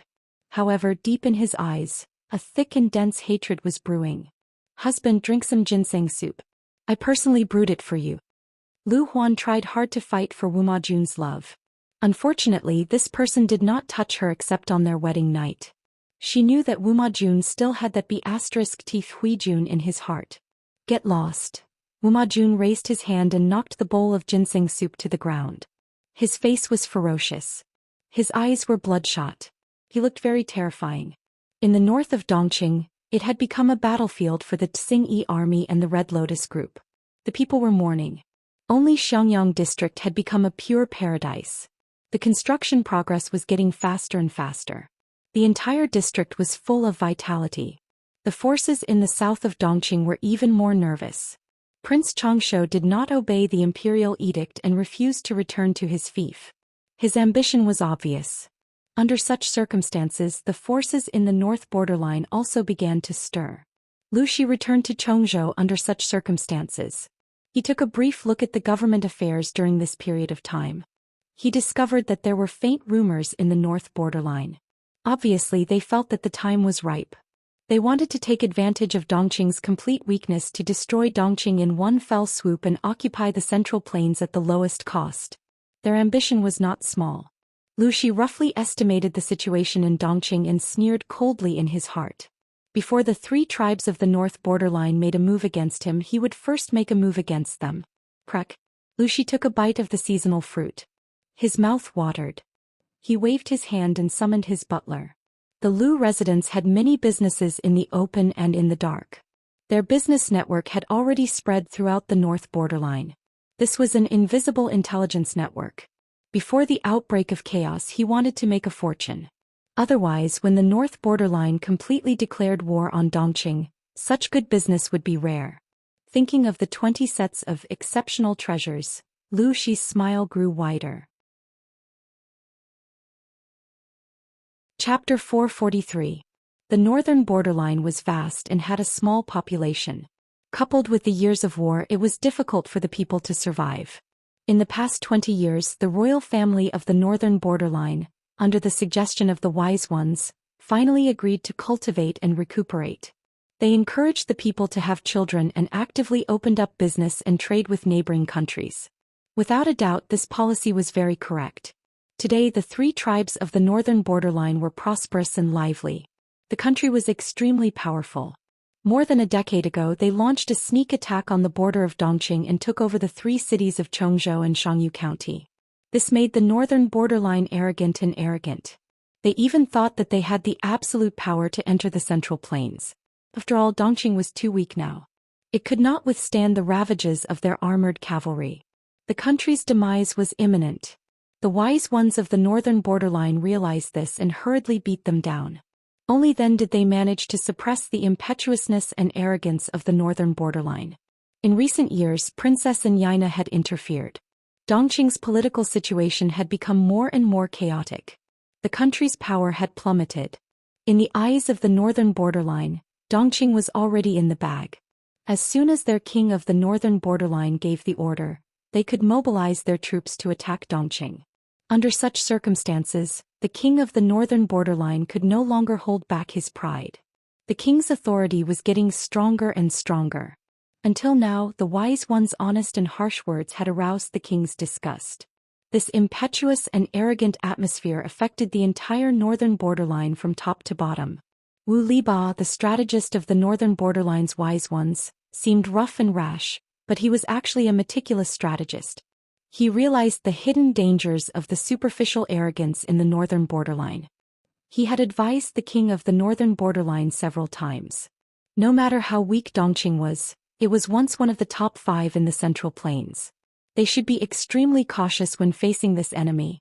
Since ancient times, were there any lack of examples of arrogant soldiers being defeated? However, no matter how Wu Liba quoted from the classics, the king of the northern borderline did not listen. He even berated him harshly. Faced with this situation, Wu Liba was both worried and sad. He was not afraid of anything else. He was afraid that the northern borderline would become arrogant and look down on the enemy because of a small victory. Today he was scolded by the king of the northern borderline again because of his advice. He hoped that the king of the northern borderline would order in order to restrain the excessive extravagance of the subjects and the exaggerated status of showing off their wealth. He pointed out the shortcomings and spoke generously, but the king of the northern borderline did not accept it. Wu Liba sighed. This was not a good thing for the north borderline, but he could do nothing about it. He couldn't tell when it started, but this demonic wind and evil qi had spread throughout the entire northern borderline. Filled with rage, Wu Liba returned home, exhausted both physically and mentally. A few female slaves came forward to serve him. He waited for a long time but did not see his wife. His thick eyebrows were tightly knitted together and his eyes were filled with undisguised unhappiness.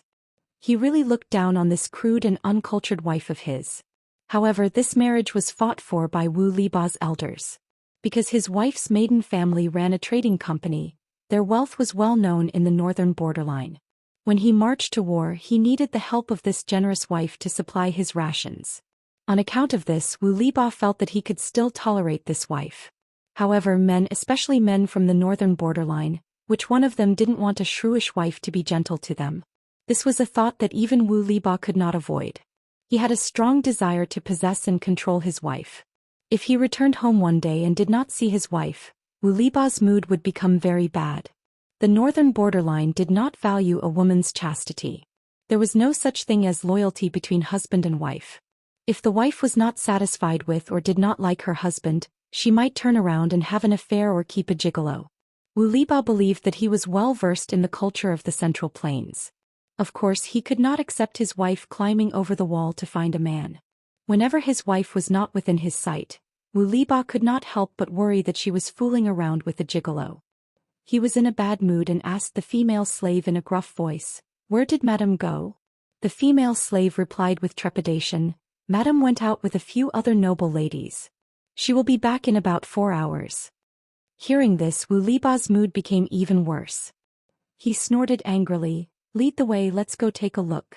His wife was already crude and uncultured.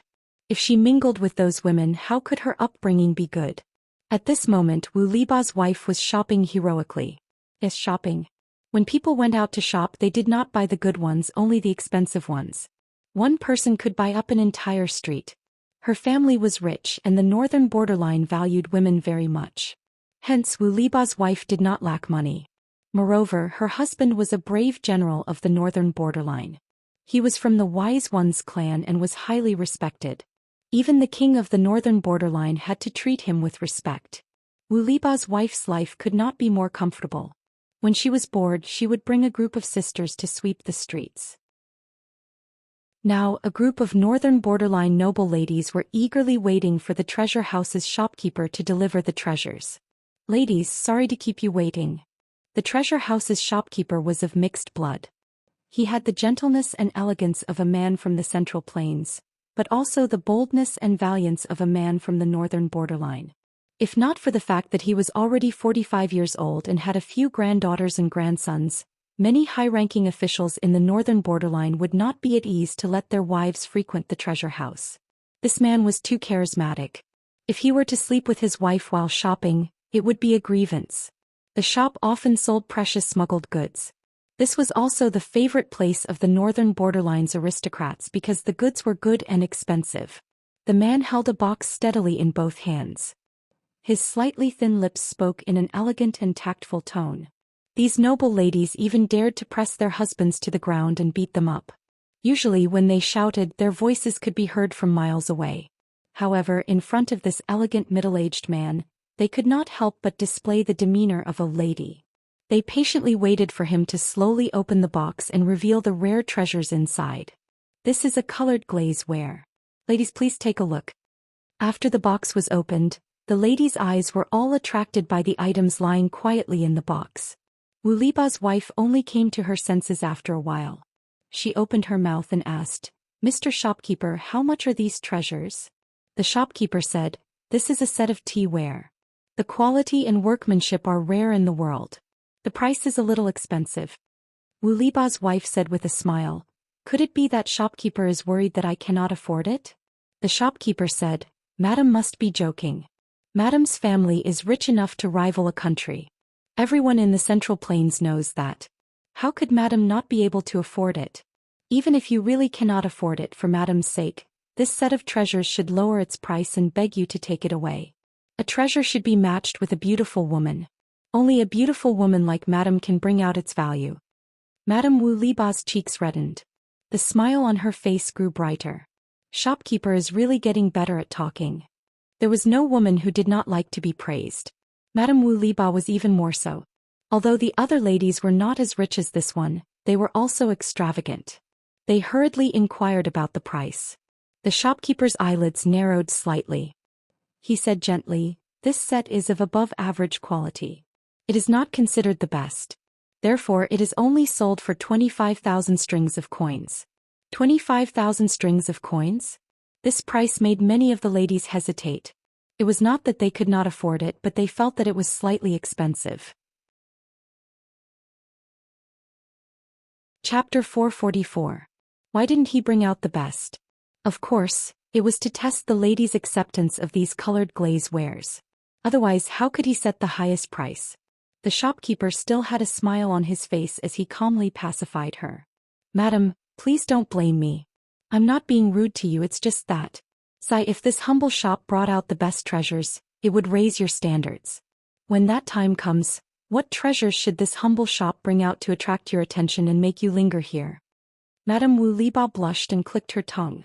"Just bring out the best, why are you worrying about this? Could it be that all the things this madam had bought from you over the years were all fake? Good or bad, when did I not take care of your business?" The shopkeeper smiled warmly and turned to go upstairs to retrieve the set of glass tea wares that he wanted to sell at a high price. The previous set was already eye-catching enough, but in front of this set, even the slightest flaw was magnified. Madame Wu Liba said directly, "I want this set." Shopkeeper, just quote the price directly. You won't miss a cent or a copper coin. The shopkeeper smiled helplessly and said, "If any businessman were to meet such an easygoing customer like you, he would wake up laughing even in his dreams." Madame Wu Liba asked boldly, "Shopkeeper, will you laugh tonight because of me?" Of course. Originally, the owner had set the price at 20,000 to 30,000 strings of coins, but the shopkeeper felt that there was still room for appreciation. Wasn't the most successful businessman trying to maximize the value of a product? He pondered in his heart and did not speak too confidently, in case there were better quality colored glazewares next time and it would be difficult to clean up the mess. If these rich ladies were to kick up a fuss, his old bones would not be able to handle it. With a quick thought, he already had a way to deal with it. He said, "This set is the best in this batch. It's slightly more expensive than the previous set, 41,000 strings of coins." Madame Wu Liba was not stupid. She understood the meaning behind his words. "Shopkeeper, are you saying that there will be better colored glazewares? How could that do?" If she was going to buy, she had to buy the most expensive one. Only then would it match her status. The shopkeeper took out the prepared draft and said, "Ladies, do you know the origin of these colored glazewares?" The madams shook their heads. "I don't know. I've never heard of it." They were also used to seeing good things. There were not many treasures smuggled and sold in the treasure house, but there were almost none that were as beautiful as the colored glazewares that could awaken their dead young girls' hearts with just a glance. Although colored glazewares were a little expensive, it wasn't that they couldn't afford them. However, they had to buy things that were worth it or else they would lose their value. There's a strange record of the Great Xia dynasty. There was a golden phoenix descending from the sky of the Plum region, and at the same time a baby girl was born. This baby girl was one of the founding fathers of the Great Xia dynasty. After her death, she was conferred the title of Marquis of Immerse, Duke Su. The shopkeeper explained in detail to the madams, "These colored glass artifacts were found at the place where the golden phoenix landed. Each one of them is magnificent. It's just that the person who discovered it was too crude and ignorant, causing some damage to the glazed artifact. It's no longer as stunning as it was before." Madame Wu Liba was the most cultured among the madams and she loved to show off her culture. She said, "I've heard of this story before. It's said that Marquis of Immerse Duke Su had the life of a golden phoenix. She was a goddess who descended from the heavens. These colored glazewares, could they be celestial items that came with Duke Su from the heavenly palace?" The shopkeeper hesitated and said, "I don't know about this. These colored glazewares have been buried deep underground for hundreds of years. A while ago the earthquake in Dongqing allowed them to see the light of day. The store had to expend a lot of resources to get a few sets of them. Now we're still thinking of ways to get more. The set in front of us is the best one in our shop's collection." When the madams heard this, they couldn't help but be surprised. Their already wavering hearts became even more one-sided. Even if they didn't have a legendary background, they were still tempted. Now that they heard this story, they wanted to snatch it. Madame Wu Liba saw the expressions of the madams and secretly regretted it. Why did she mention celestial items for no reason? The shopkeeper took in their expressions and smiled warmly. "Madam, do you want to buy them?" Madame Wu Liba decisively made the decision. Without waiting for the others to speak, she said, "Of course I want to buy them. It's just 41,000 strings of coins. Shopkeeper, wrap them up and send them to my house. Also, if you have better colored glazewares here, don't forget to inform me." The few madams actually wanted to buy them at a higher price. However, this treasure house had its own rules and wouldn't resell them. If they increased the price, they might even offend Madame Wu Liba. It really wasn't worth it. Every treasure had a price. If a customer was the first to buy it at the set price, even if the subsequent customers increased the price by 100 times, they wouldn't resell it. The few madams were regular customers.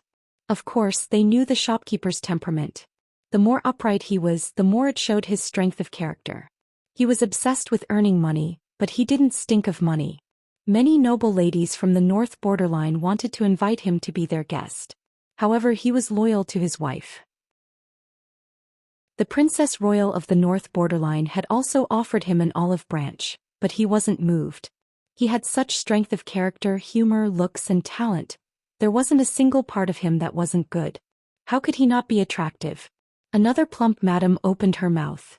"Shopkeeper, take out all the colored glazewares here." The shopkeeper smiled and agreed. He personally brought them out. When the 9 sets of glass teawares were lined up, the dazzling sight made even some madams who didn't have any intention of buying feel tempted. At this moment there was only one thought in everyone's mind. Don't be afraid of the price. Buy, buy, buy. The shopkeeper had been dealing with these noble ladies for many years. He naturally knew their extravagant purchasing power. They always bought the most expensive and not the best. These 9 sets of glass teawares, The cheapest was 23,000 strings of coins. Excluding Madame Wu Liba's set, the most expensive was 33,000 strings of coins. The few madams bought 5 sets and kept the 4 cheapest sets. The total was 146,000 strings of coins. This money was easy to earn. It was even better than robbing. The shopkeeper sighed silently in his heart. He admired his young master even more. He had seen his old master Madame Gu's money-making methods. Ever since Madame Gu passed away, the shopkeeper had never seen someone who was more ruthless in earning money than robbing a bank. He met Madame Gu's child. He could only sigh with emotion. When Lu Shi asked him for help, his heart that had been dead for a long time came back to life. He loved to earn money, but he loved the thrill of tricking people even more. He had obviously slaughtered the customers until not even their bones were left, but the other party still felt that he had earned a lot. Based on Madame Gu's evaluation of him, it was probably because he had gained intellectual satisfaction from a mentally handicapped customer. In short, the feeling of superiority was indeed addicting to the shopkeeper. Chapter 445. Madame Wu Liba paused and asked, "What else?" The treasure house was the most famous smuggler and antique shop in the northern borderline. There was no most expensive item, only more expensive. Many nobles in the northern borderline frequented this shop to show off their status. To be honest, this shop had a wide network of connections. Almost anything could be obtained. Most importantly, the background of the shop was very clean, which was reassuring. "Ladies, please wait a moment. I'll bring it for you to see." With that, the shopkeeper went upstairs and brought back a red sandalwood box the size of a grown man's palm. The outside was carved with complicated and gorgeous patterns. A strange fragrance wafted in the air. Many ladies were curious and wanted to stretch their necks to take a look. But they still sat where they were, waiting for the shopkeeper to bring out their precious children. "Ladies, please take a look." With that, the shopkeeper opened the hidden button with his well-maintained and fair fingers, revealing the treasure inside. There was plenty of light in the room, and the bright light reflected from the light blinded their eyes, almost making them unable to open their eyes. There was even a madam who was so scared that she raised her hand to cover her eyes. Her beautiful face turned pale and her rough voice became sharp. She screamed in surprise, "Ah, what is this? How can it be so dazzling?" After a while, the crowd slowly adjusted to it. Sounds of inhaling could be heard in the room. Inside the red sandalwood box was an exquisite dragon and phoenix hairpin. The hairpin was crystal clear and came from the same source as the previous colored glasswares. A dragon and a phoenix were entwined together. The dragon's scales and phoenix's feathers were fine and lifelike. The phoenix spread its wings ready to fly. The dragon looked like it was about to soar into the sky. Between the phoenix and the dragon's mouth, there was a string of transparent beads strung together to form tassels. Under the sunlight, it was so beautiful that one could not take their eyes off it. The shopkeeper carefully took it out. The beads collided slightly and the crisp sound was very pleasing to the ear. Lu Shi gave him 20 glass tea wares and the dragon and phoenix hairpin. He was allowed to decide the price. Seeing the eyes of the nobles in the northern borderline, the shopkeeper knew that the dragon and phoenix hairpin could be sold for a very good price. Women could not like exquisite antiques, but they could not resist the temptation of dazzling jewelry. The shopkeeper smiled warmly. "It took a lot of effort to get this. Ladies, please take a look. What do you think?" Madame Wu Liba shouted, "Buy." "Shopkeeper, please be straightforward and quote a price." The other madams were not willing. What? They had bought the best glaze and they still wanted to monopolize this peerless treasure. The plump lady raised her chin slightly, her eyes slanting. She said unhappily, "Madame Wu, this isn't right. Everyone didn't say that they wouldn't buy it, so how could they let you buy it all? I also want to buy this hairpin. Shopkeeper, we are old acquaintances and know the rules here. Why don't we go to the highest bidder?" The shopkeeper knew how to maximize the value, and he also knew that this kind of transparent and dazzling jewelry could not only be sold once, so he couldn't be too ruthless the first time, or else he wouldn't be able to make use of it in the future.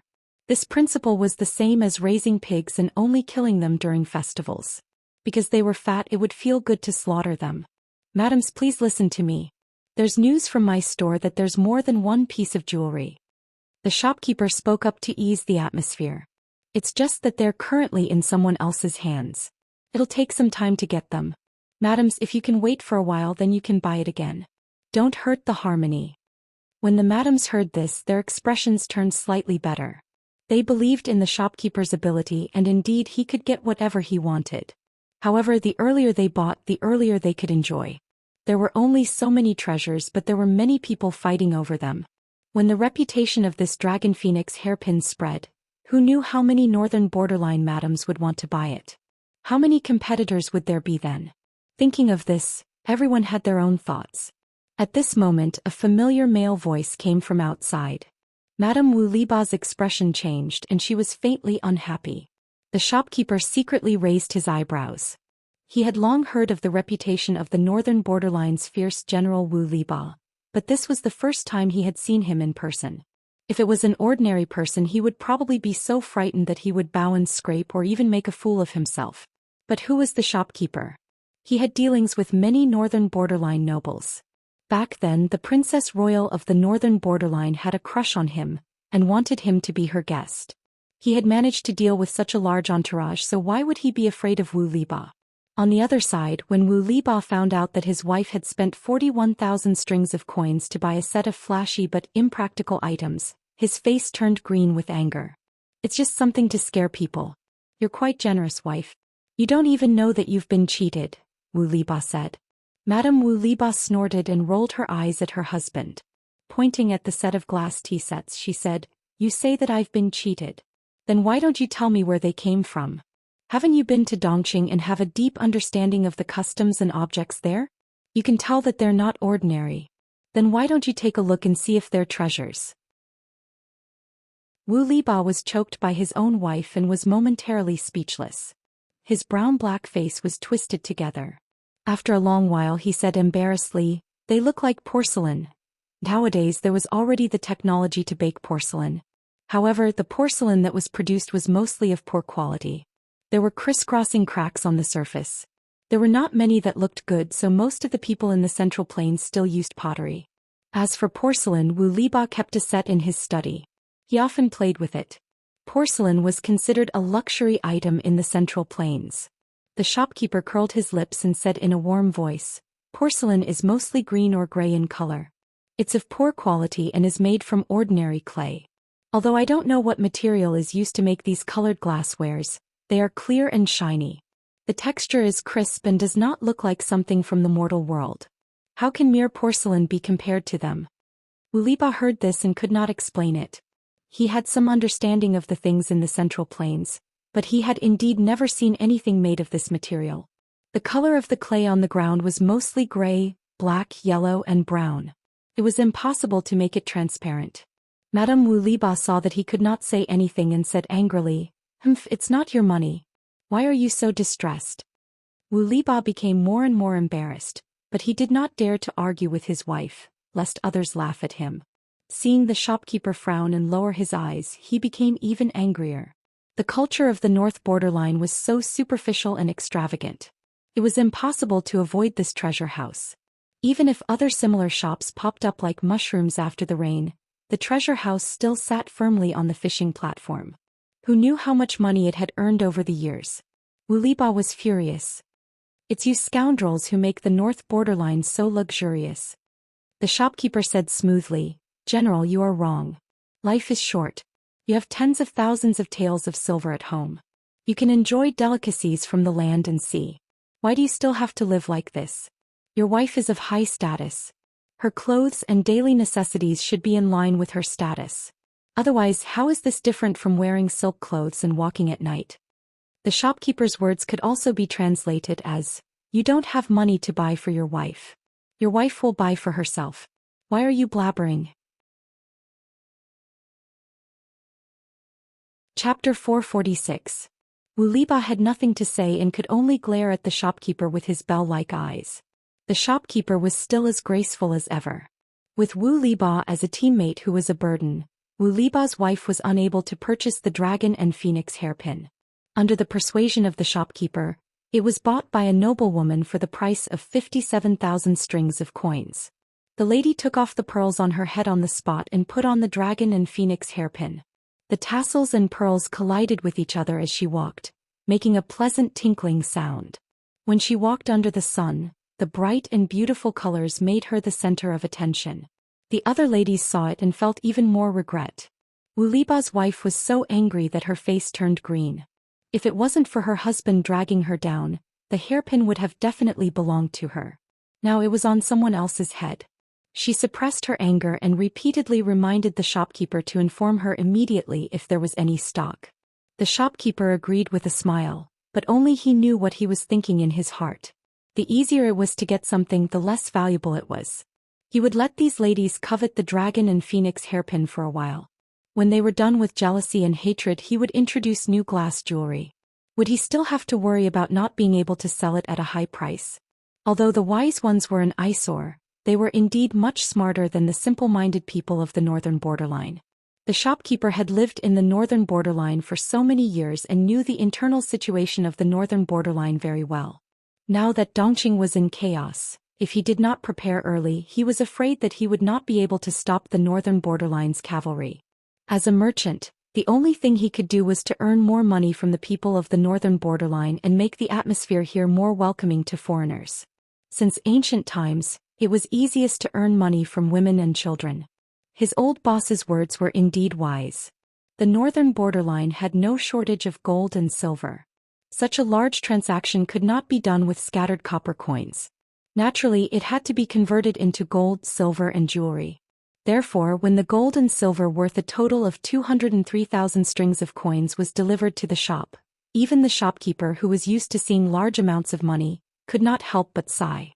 This money is simply easier to earn than the wind. Because the treasure house did a lot of smuggling business, there was a price difference between the two places. Therefore, when he took out a sum of money to buy 500 horses of medium quality and nearly 10,000 sheepskins, no one suspected anything. They only thought that the treasure house was going to Dongqing to make a fortune from the war. The northern borderline produced many good horses. The treasure house did not buy the best war horses, so it did not matter if they sold them. As for the sheepskin, they did not care about it. Every household had such a thing, and even if they laid it on the ground as a street stall, the smell would still be too strong. Therefore, when this batch of resources was transported back to Chongzhou with the remaining gold, silver, and jewelry, no one pursued the matter. When Lu Shi saw this, he let out a long sigh. Money that comes with the wind. The shopkeeper had already returned to his Central Plains attire. He wore a crown on his head and a wide-sleeved coat. Other than his face being more profound than the people from the Central Plains, he looked like a native of Dongqing. He was amused by Lu Shi's words. So much gold, silver, and jewelry.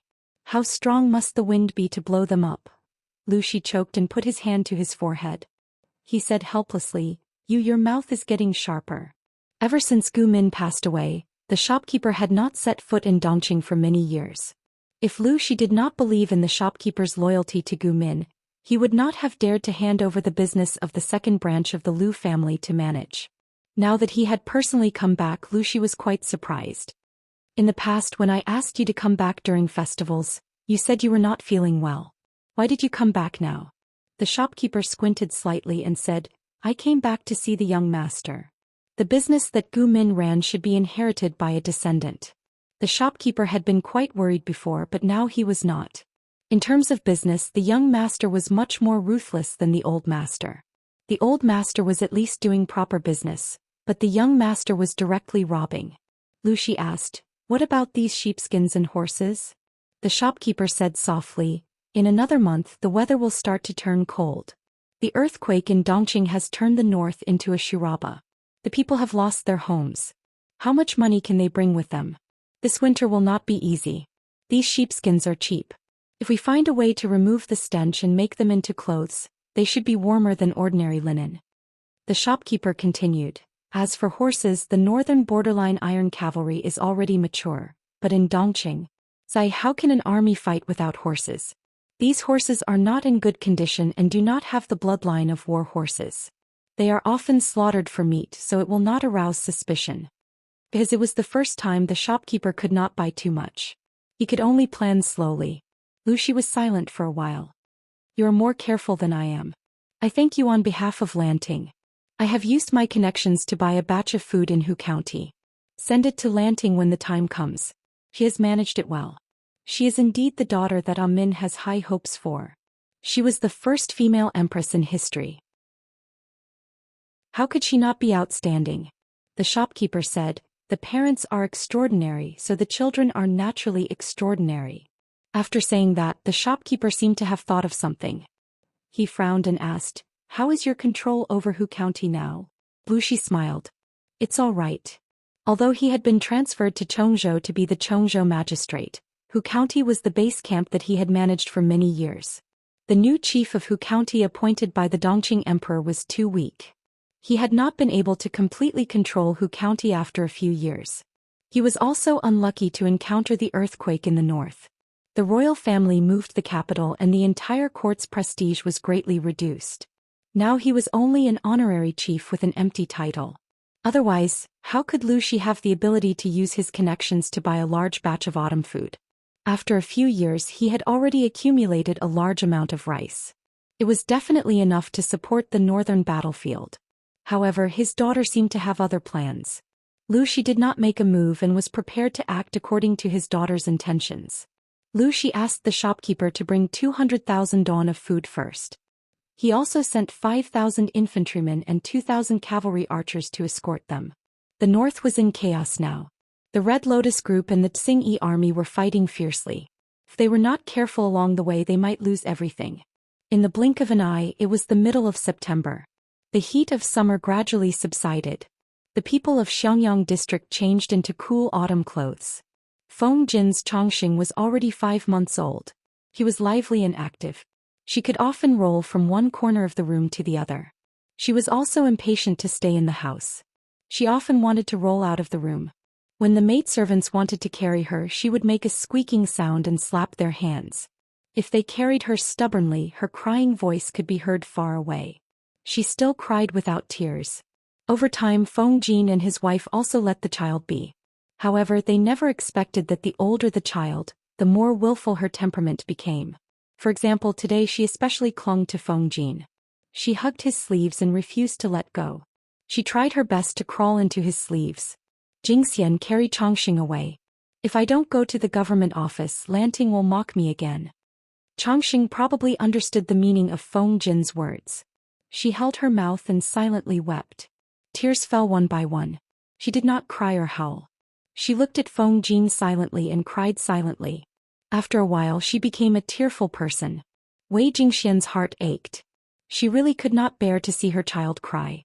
She could only say dotingly, should we hide Chongqing and bring her over? Chapter 447. Then you coax her. If Chongqing's eyes get hurt from crying, won't you feel bad? Wei Jingxian put a big label on Feng Jin. Feng Jin was speechless. He looked down at his daughter who was grabbing his sleeve and refused to let go. Feng Jin shook his head helplessly. I really owed you and your daughter in my previous life. Therefore, Feng Jin's posture when he went to the government office today was a little strange. The people below did not dare to ask. At most they looked at him strangely. Feng Jin went to the government office shamelessly. Because it was still early, he quietly went to his seat, pulled a cushion over and hid the lump of fat sleeve under the low table. However, Chongqing's temper was hard to understand. She was very obedient on the way, but once she entered the government office, she did not want to stay in his sleeve anymore. Huayu, what's wrong with you? Qiguan Rang's work was about to end. Nearly 80% of the people had completed their registration. His work was not so rushed. He simply slowed down his pace and no longer worked overtime crazily. He ate and slept well every day. After a few days, his thin and sunken cheeks had also regained some flesh. He looked a little more plump and his complexion was rosy. Therefore, during this period, the first person to come to the government office was often not him, but either Feng Jin or Su Ku. Feng Jin felt his daughter struggling and his expression changed slightly. No, nothing. He was about to grab his little daughter back, but she rolled out of his sleeve unexpectedly. Qiguan Rang was shocked. He looked at Feng Jin, then looked at the chubby girl. He opened his mouth but could not say anything for a long time. I didn't expect that you, Feng Huayu, are also involved in human trafficking, right? Qiguan Rang's mind changed. He had clearly guessed the identity of the little girl, but he still laughed and joked. Feng Jin's face turned red. He simply gave up and closed his eyes to admit it. Chongqing is too clingy. This morning she grabbed my sleeve and refused to let go. After crying silently for a quarter of an hour, I really could not bear to bring her here. She is very obedient. She doesn't even cry normally. If you give her something she can play with it for a long time. Qiguan Rang reached out to Chongqing. I didn't say that your daughter is noisy. Come eldest niece, let Uncle Qiguan hug you. Qiguan Rang was actually very fond of children. His first wife had passed away due to illness and did not leave behind any children. Later on he married Master Wei Yuan's eldest concubine's daughter. The two of them were very loving after their marriage and only gave birth to a daughter 2 years later. However, he felt that it was chaotic outside and did not bring the mother and daughter with him when he left Chongzhou. Chongqing was friendly and bold. She climbed up Qiguan Rang's clothes. Her movements were swift. Her hands and feet are really strong. Sister-in-law is really good at raising children. Qiguan Rang's posture of carrying the child was very standard. Chongqing was not afraid of him. She reached out and wanted to touch his hair crown. Feng Jin secretly turned his face away. This daughter of his was too bold and aggressive. She did not have the slightest hint of gentleness that a woman of the Feng family should have. Chongqing was very generous and gave Qiguan Rang a wet, saliva-dripping kiss on his face. Pop, after the Grand Prince, she smiled and opened her mouth, revealing a small row of teeth that had just emerged. Your daughter is more likable than you. Qiguan Rang made a brief comment. Unlikable Feng Jin, let her play by herself. Don't disturb you. Although Feng Jin had brought Chongqing over, he did not want to delay his colleague's work because of this. It's all right. The child is still too young. If I don't keep an eye on her, she will easily get into trouble. Qiguan Rang's main job was to be responsible for registration and sorting out the household register. Fortunately, he still had 9 girls who were busy at his side. As his immediate superior, it was fine for him to be a little lazy. You, on the other hand, haven't finished sorting out the case files. I'm afraid you'll be busy for a while. Feng Jin was speechless. He watched helplessly as Qiguan Rang carried his daughter to the side and played with her. In just a short while his daughter was already glued to Qiguan Rang. Whose daughter was this? Chongqing giggled. Her big eyes were about to turn into slits. She climbed up and down Qiguan Rang's body intimately. Not long after, Suku also arrived. Seeing that there was an additional girl in the government office, he raised his eyebrows and walked around as if there was no one around. He was extremely cold. Be careful. Hide the child well in case the Lord sees her and snatches her from you, Suku said in a low voice. Qiguan Rang raised his eyebrows. Don't worry. With the Lord's temperament she will not come every day. Jiang Pingji did not come to the government office every day. Every day she was either playing with mud or playing with wood. During this period of time she was almost always in the carpentry workshop, working on some siege weapon model. Meng Hun and Lu Yue seemed to be absent-minded. They ran behind her all day. Specifically, they ran behind those models. On the other hand, Li Yun recorded the cultivated fields and divided them carefully. He was prepared to rent them out to each household during spring plowing. Issues such as farming tools and cattle were also put on the agenda. Li Yun still had to follow orders to Qingda County to purchase grain seeds. He was so busy that his feet barely touched the ground. The construction of the district town had already reached the 3rd stage. The main roads in the city were basically completed. The roads were paved with bluestone bricks. Even when it rained, the roads were still clean. In Xiangyang district there was a place that the people called the Noble District. There were rows upon rows of newly built houses. It was extremely beautiful. Speaking of the Noble District, one had to mention the 20 girls that Jiang Pingji had previously taken in. Most of them came from wealthy families or country gentlemen's families. Jiang Pingji returned their family property to them after settling the accounts. They expressed that they were willing to pay for a new house. After all, their old houses had been destroyed. Some of the land had been reclaimed by the district headquarters. They had nowhere to go. Seeing the new house that was being built uniformly, everyone was tempted. You are now considered a part of the district headquarters. You have helped the district headquarters greatly. Indeed, you should be rewarded according to your contributions. Let's do it this way.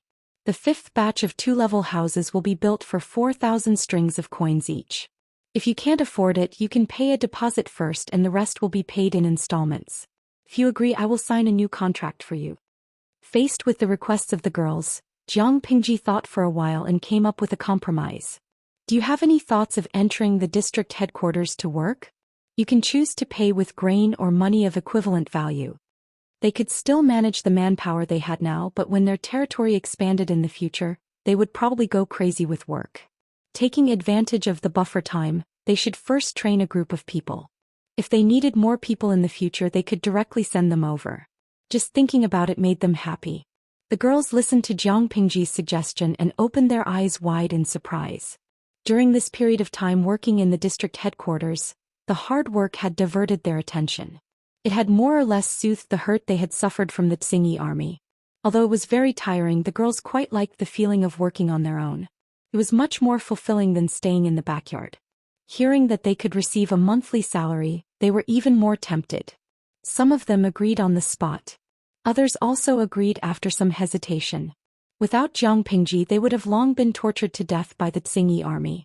Even if they did not die, their family property would have fallen into the hands of other clansmen.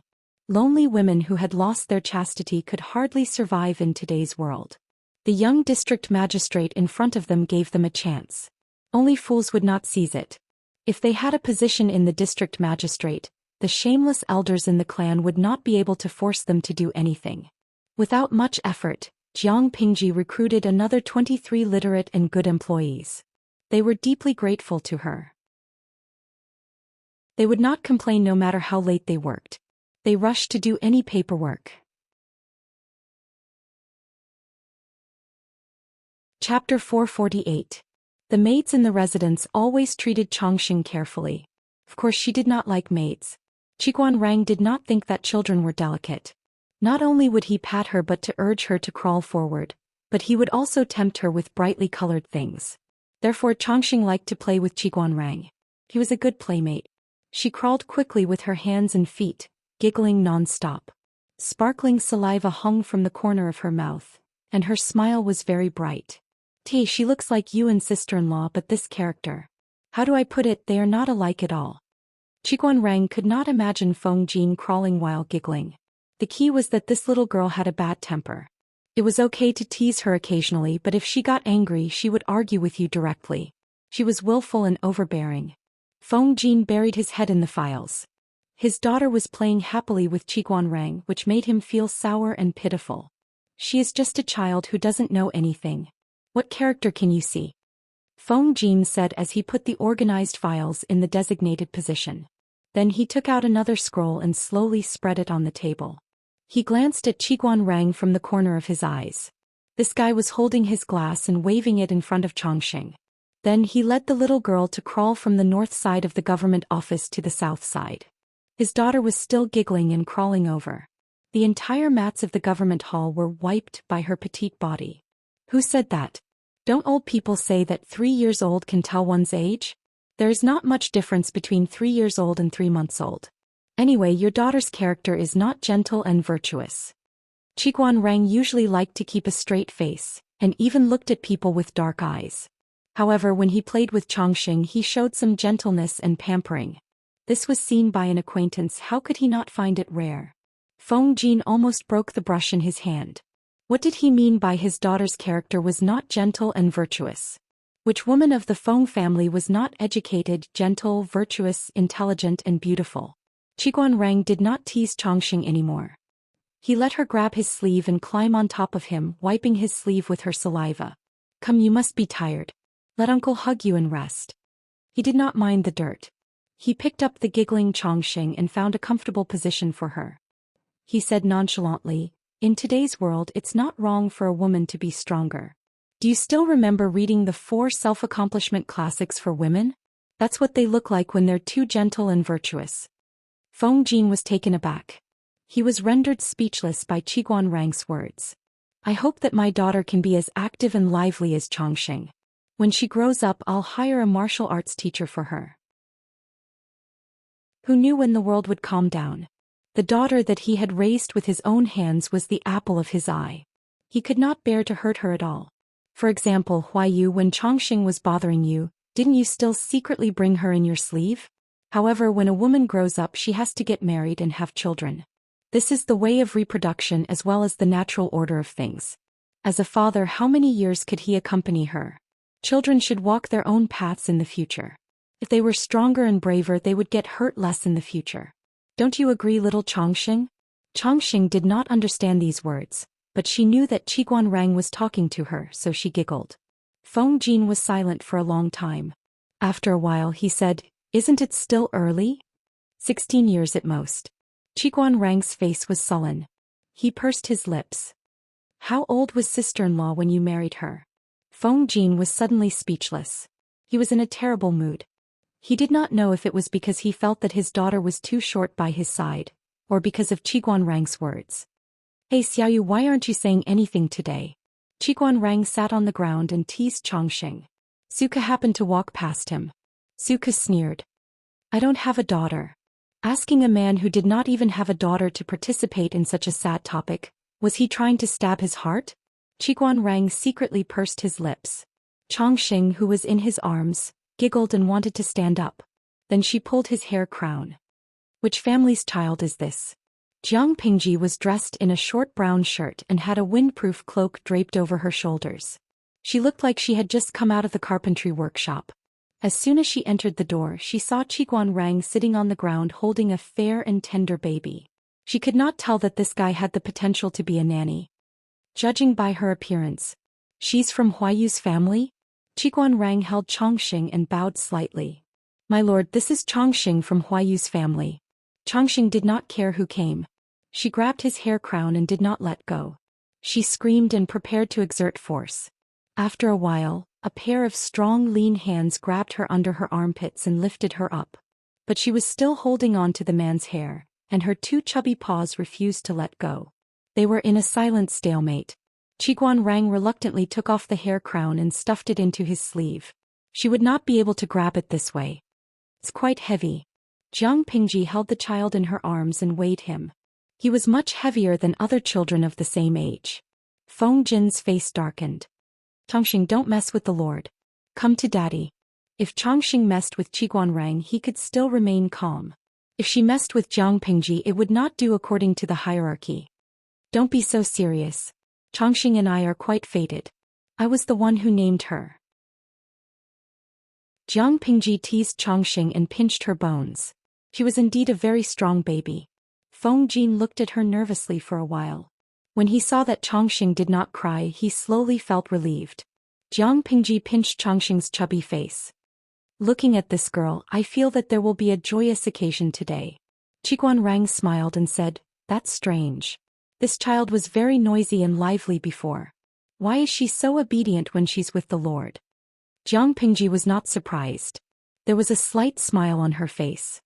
It's normal. Children are very sensitive to auras.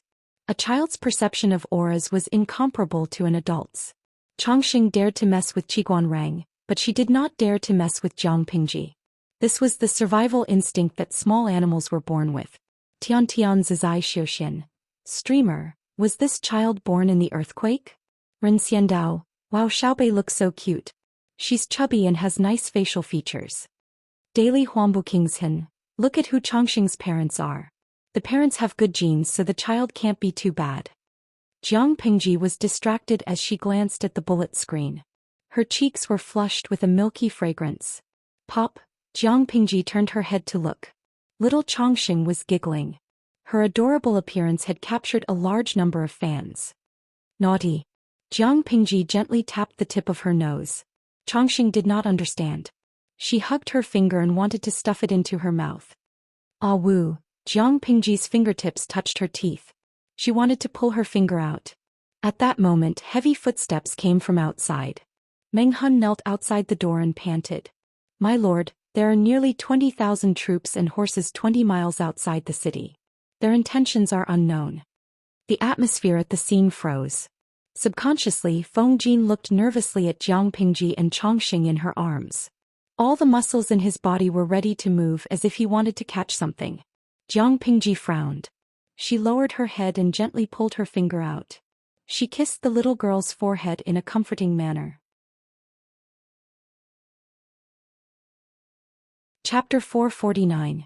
A child's perception of the surrounding aura was the most acute. Chongqing's watery eyes were wide open, not understanding what was happening. Jiang Pingji stroked Chongqing's fluffy hair and said softly, "Huayu, don't be so nervous. Don't scare Chongqing." Feng Jin secretly heaved a sigh of relief, but he didn't know whether to laugh or cry. How could he not be worried? When Chongqing was just born, she coincidentally encountered the earthquake in Dongqing. Now that she had just met the Lord, an unknown army of 20,000 men and horses arrived outside the city. Although Xiangyang district was not considered to be in a bad state now and all kinds of defensive equipment were prepared, a disaster of war was never a good thing. He was really afraid that his daughter would be misunderstood. How could he not be worried? It might not be a bad thing. Let's go and take a look first. She teased Chongqing to make sure that she did not scare the little girl. Then she returned Chongqing to Feng Jin. Jiang Pingji casually pulled the cloak that was placed at the side, unfolded it and neatly put it on. "Let's go." Feng Jin pursed his lips and stood on the spot. His gaze was complicated. Qiguan Rang was slightly slower. He whispered to him, "My lord is not a reckless and brainless person. I know. After all, we've known each other for many years. Planting is trustworthy." Feng Jin also lowered his voice and used his wide sleeves to cover Chongqing. To be honest, when Meng Hun came over to report the news, he really felt that he was about to stop breathing. He was afraid that Jiang Pingji could not suppress her emotions and Chongqing in her arms would be the one to suffer. Feng Jin did not dare to imagine. Fortunately, she was better than he imagined. She was more restrained, more courageous and more broad-minded. At that moment, Feng Jin almost had the urge to cry. He kissed the innocent Chongqing and felt a sense of relief after escaping a disaster. Being kissed by her own father, Chongqing giggled. She kicked her feet, stretched her neck and kissed his cheek. Qiguan Rang and Feng Jin left the government office one after another. Jiang Pingji's figure was already nowhere to be seen. Time was tight. She had already galloped out of the city on her horse. The siren sounded in Xiangyang district. The people packed up their stalls and hid in their houses. The streets were already empty. Feng Jin and Qiguan Rang took a while to climb the city gate. Jiang Pingji stood behind the wall with a solemn expression. Suku was not much earlier than them and was panting. "Who are those people? Could it be the Tsingyi army again?" Suku panted, his face sweating profusely. The messenger half knelt on the ground and said respectfully, "According to the scouts at the front, the enemy has about 2,000 cavalry archers and 5,000 elite infantrymen. Moreover, the enemy is fully armored and well-equipped. As for the others, because they were too far away, we still don't know the specific situation." Jiang Pingji placed one hand on her waist and the other on her eyebrows. She stared at him for a long time without making a sound. Suku asked, "Master, should we send someone to investigate again?" Jiang Pingji clicked her tongue softly. She turned her head and realized that the three strategists had arrived as well as a burden. Feng Jin was worried about leaving the child in the government office. He covered Chongqing with two wide sleeves to prevent her from being exposed to the wind. It wasn't just the three of them. The viewers in the live broadcast room were also on high alert. They felt like they were going to fight again today. Jintian Kangwujing, how long has it been peaceful? Those bastards from the Tsingyi army are looking for trouble again?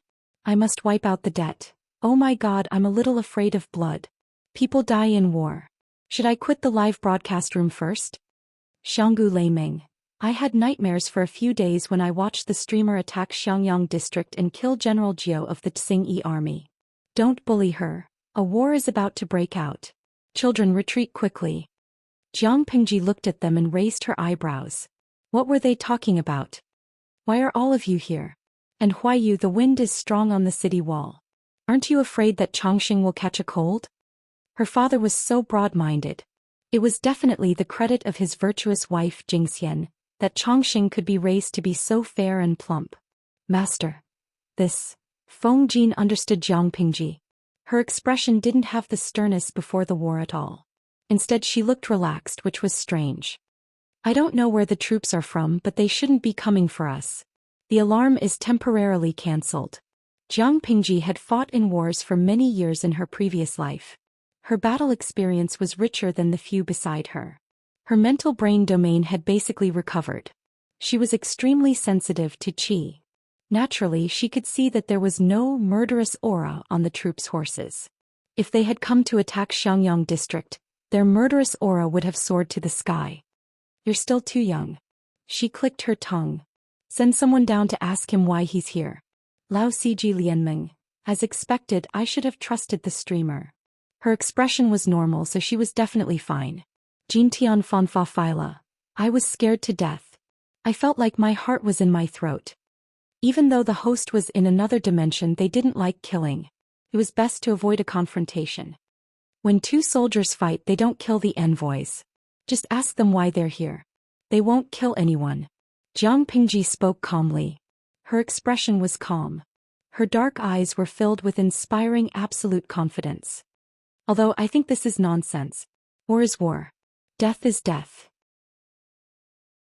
What's the use of so many superficial etiquettes? Jiang Pingji clicked her tongue. She despised the so-called rules of the battlefield. In her world, if one was in a bad mood, they would start a war. Who would inform the enemy before a sneak attack? The three of them didn't know whether to laugh or cry. At that moment, Chongqing, who had been quiet all along, giggled. Feng Jin's face darkened. The wind on the city wall was too strong. It blew up Feng Jin's sleeves and tickled her.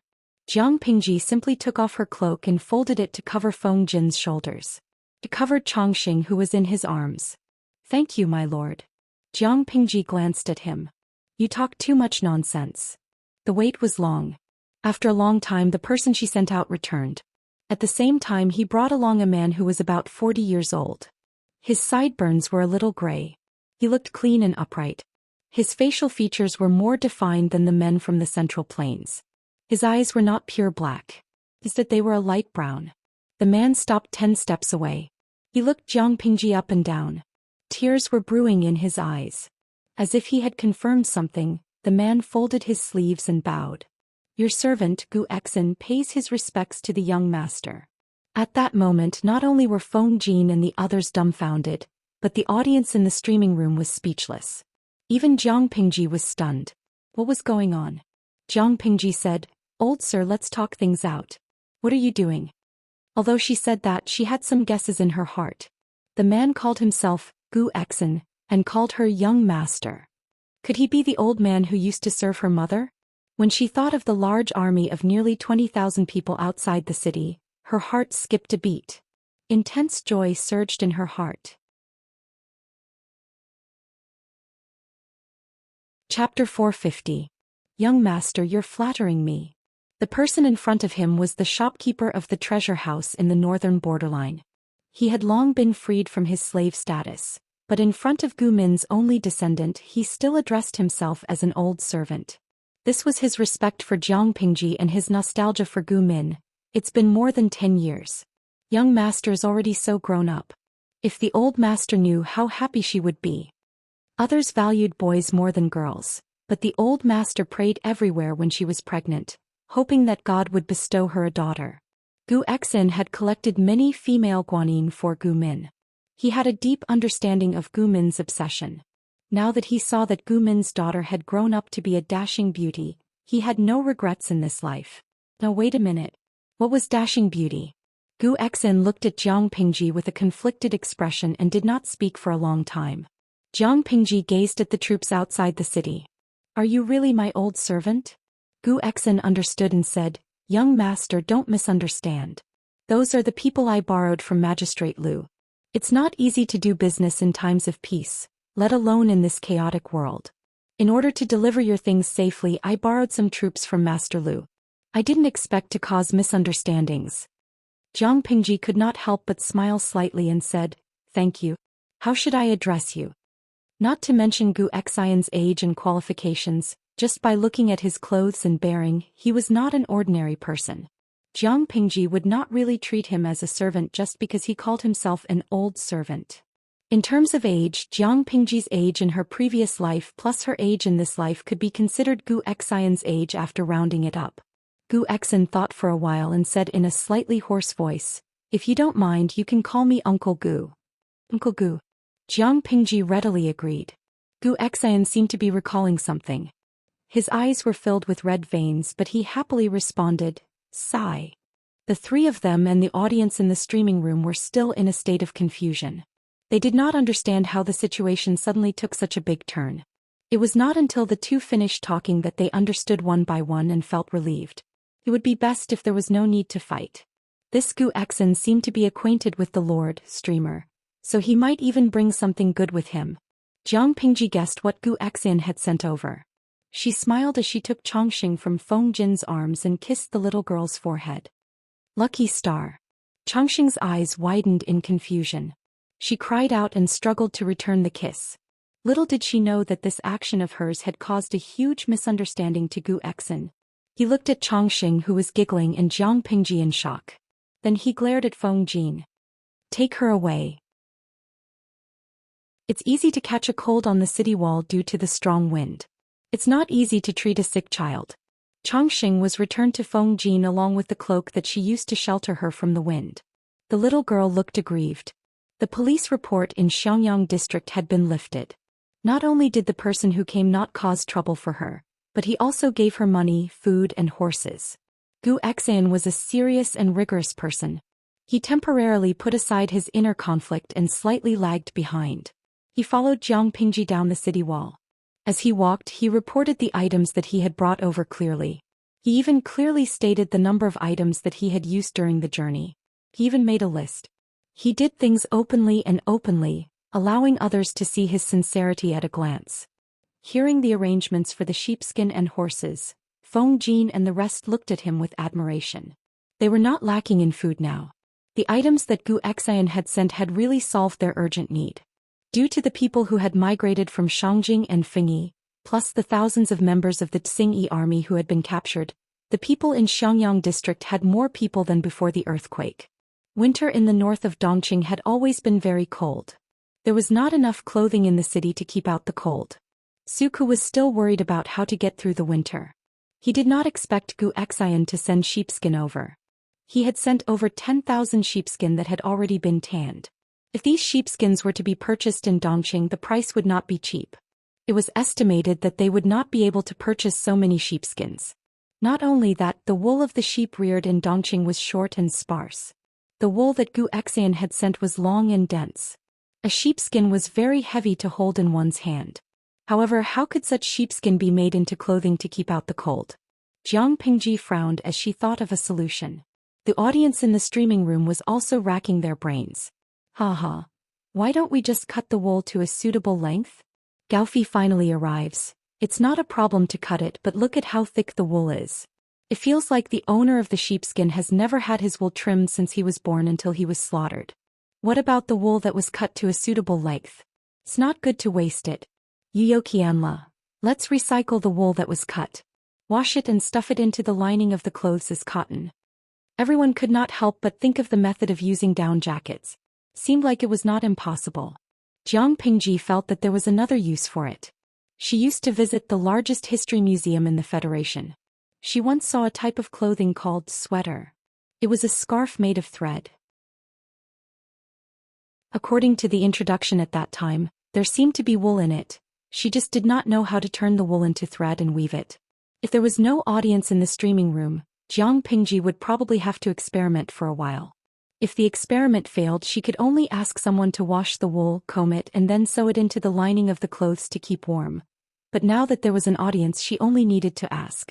Everyone would work together to think of a solution. Thus Jiang Pingji asked about the sweater and the scarf. He was a little worried. What if these things did not exist in the era of the streaming room? In the end, not only did the audience in the streaming room know about it, but they also sent a wave of flowers to Jiang Pingji. Tiantian Zhang Duanging. Bring a small stool here and watch the streamer knit and knit. Pa, the scene is so beautiful. Hao Sheng faking death. I think Feng Jin and the rest are really going crazy. Streamer, can you have some pity on them? When they work overtime, the streamer plays with mud. When they continue to work overtime, the streamer plays with wood. When they work overtime and are about to collapse, the streamer goes to knit and knit. I feel that if there were forums in this era, they might secretly post a thread to complain about the streamer. I have even thought of the topic. 818 The Jiang Bopi who does not do proper work doesn't pay and has a bad character. Shanxian Shaoxiong. What the hell is Jiang Bopi? I laugh so hard that my stomach hurts. Wushang Kachao. Don't you make it? It's the nickname given to the streamer's fan club by the young Feng Jin. Back then the name of the streamer's fan club was Goddess, Her Majesty, and other lofty titles. However, ever since Jiang Pingji conquered Shangyang district, the entire image changed. Jiang Pingji brainlessly squeezed Feng Jin and the rest of their labor and made them work overtime. After a few months without paying them, the official nickname of her fan club became Jiang Bapi.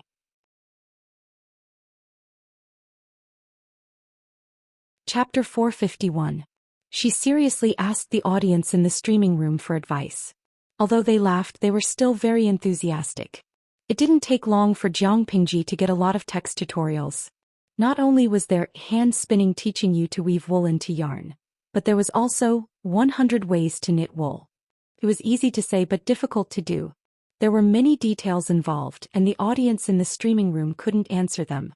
Jiang Pingji could only try according to the text guide or ask Gu Exin. The other party was also shocked by her imagination. Who would think of spinning wool into yarn and then using the yarn to make warm clothes? Although her imagination was a little strange, Gu Exin gave it a positive answer after thinking about it seriously. Wool was definitely warm. If her imagination came true, it might open up a new industry.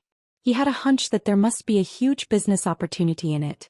Jiang Pingji was definitely a person of action. Since she had an idea, she naturally had to put it into action.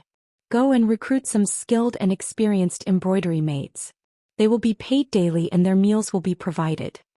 Jiang Pingji had money now, which was reflected in the fact that she could give daily wages to the temporary workers she recruited.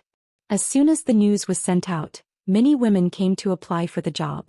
Building houses, repairing roads, and reclaiming wasteland urgently required a lot of manpower, and it didn't matter if they were men or women. Many men and healthy women worked hard every day in order to earn money and support their families. However, this job required physical strength, which was only suitable for healthy young men and women. There were also some elderly women or women who were not in good health who could not go out to work, so they were a burden to their families. Now that they heard that the county government was looking for skilled and experienced embroidery maids who could provide 3 meals a day and a generous salary, these elderly women also eagerly came to apply for the job. Jiang Pingji didn't recruit too many at first. She only chose 50 honest female workers. Shearing, washing, removing fat, soaking, drying. The first few steps were done step by step according to the tutorial. It wasn't difficult. The female workers were puzzled. This had nothing to do with their skills, but Jiang Pingji provided their meals and paid them 40 cents a day. They didn't say much. After finishing these tasks, Jiang Pingji worked hard in the blacksmith shop for 2 days and made a few wool brushes. Gu Exin looked at his little boss going up and down, and suddenly had the illusion that time had turned back, that his old boss was still alive. Recalling the past, in order to start a paper mill, his old employer had also neglected sleep and food like this. The combed wool was spun into a long thread with a mallet, and then the strands were combined to increase tenacity. Jiang Pingji's hands-on ability was not bad, and the wool she made was also decent. Needless to say, the female workers who worked hard seemed to have a certain degree of obsessive-compulsive disorder. They had to make the wool to be of equal thickness. After experimenting for a while, they had basically gotten used to it. With 50 people working together, the efficiency had greatly increased. In just a few days, he had accumulated hundreds of wool balls. When the female workers heard that the district magistrate wanted to weave clothes with the fur balls, they muttered to themselves while Jiang Pingji was not around. My goodness, how are we going to make clothes with such thick embroidery threads? Could it be used to repair it? A female worker giggled and sat on a small stool, her hands skillfully brushing the wool. A thread is thicker than the holes on the clothes. How do you sew it? Someone else said, who knows? Don't be fooled by our district magistrate's young age. He has a lot of ideas in his mind. Since he paid for people to work for him, he must have his reasons. If you are so curious, go ask the district magistrate yourself. Why are you staying here and talking so much? Which noble likes a talkative servant? If you don't want to do this job, there are plenty of people who want to do it. The female worker felt a little guilty. It's just a private conversation. It won't reach the district magistrate's ears. What was Jiang Pingji doing at that moment? She was studying all kinds of knitting patterns and reporting to the government office every day. When Feng Jin and the others looked up, they could see her competing with 2 wooden needles and a ball of wool. They could not help but secretly facepalm. This kind of lord was really doomed. She was holding 2 long wooden needles in her hands, and on the table in front of her was a bamboo booklet with densely written words. She looked serious and serious. However, if someone could see the bullet screen in the streaming room, they would probably not think so. Chuebo. Ha. Trash streamer, finally there is something you don't know. Jujio Moa Chuanzi. #rubbing face. Streamer, why are you so stubborn? Just throw the booklet to the female workers and let them study it. There are specializations in this field. Knitting is a science and an art. Although it is quite simple, it really requires a little talent. I watched you knit for more than 2 hours. I can't wait to climb into the screen and hold your hands to teach you how to knit step by step. Really, they would rather see Jiang Pingji play with mud. Qian Chao Durian Piao. Ha, the person above, don't be so honest. I want to see the streamer knit the sweater. The audience in the streaming room laughed mercilessly. Jiang Pingji frowned and threw the wooden needles on the table with 2 clangs.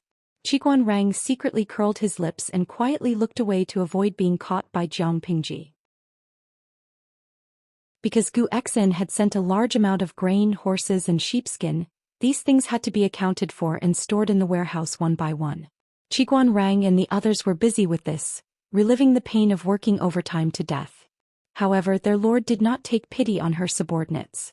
She held 2 wooden needles and a ball of wool in her hands and did not know what she was doing. Once she reached a bottleneck, she would throw a tantrum and throw things. It was infuriating to compare oneself to others. Otherwise, why did he have to work overtime when she was the lord? At that moment, Li Yun, who had gone to the neighboring Qingda County to purchase fine breeds, returned. He was still wearing a slightly worn-out brown short shirt, revealing his muscular arms.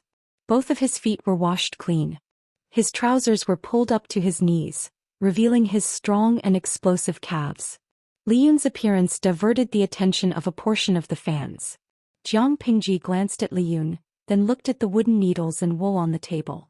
Without waiting for Li Yun to bow, she waved at him. Han Mei, come here. I have an important task for you. Can you complete it successfully? Suddenly, the 3 of them and the audience in the streaming room had an ominous premonition. Wait a minute. Qiguan Rang widened his eyes in astonishment. He watched helplessly as Li Yun revealed a naive and passionate smile.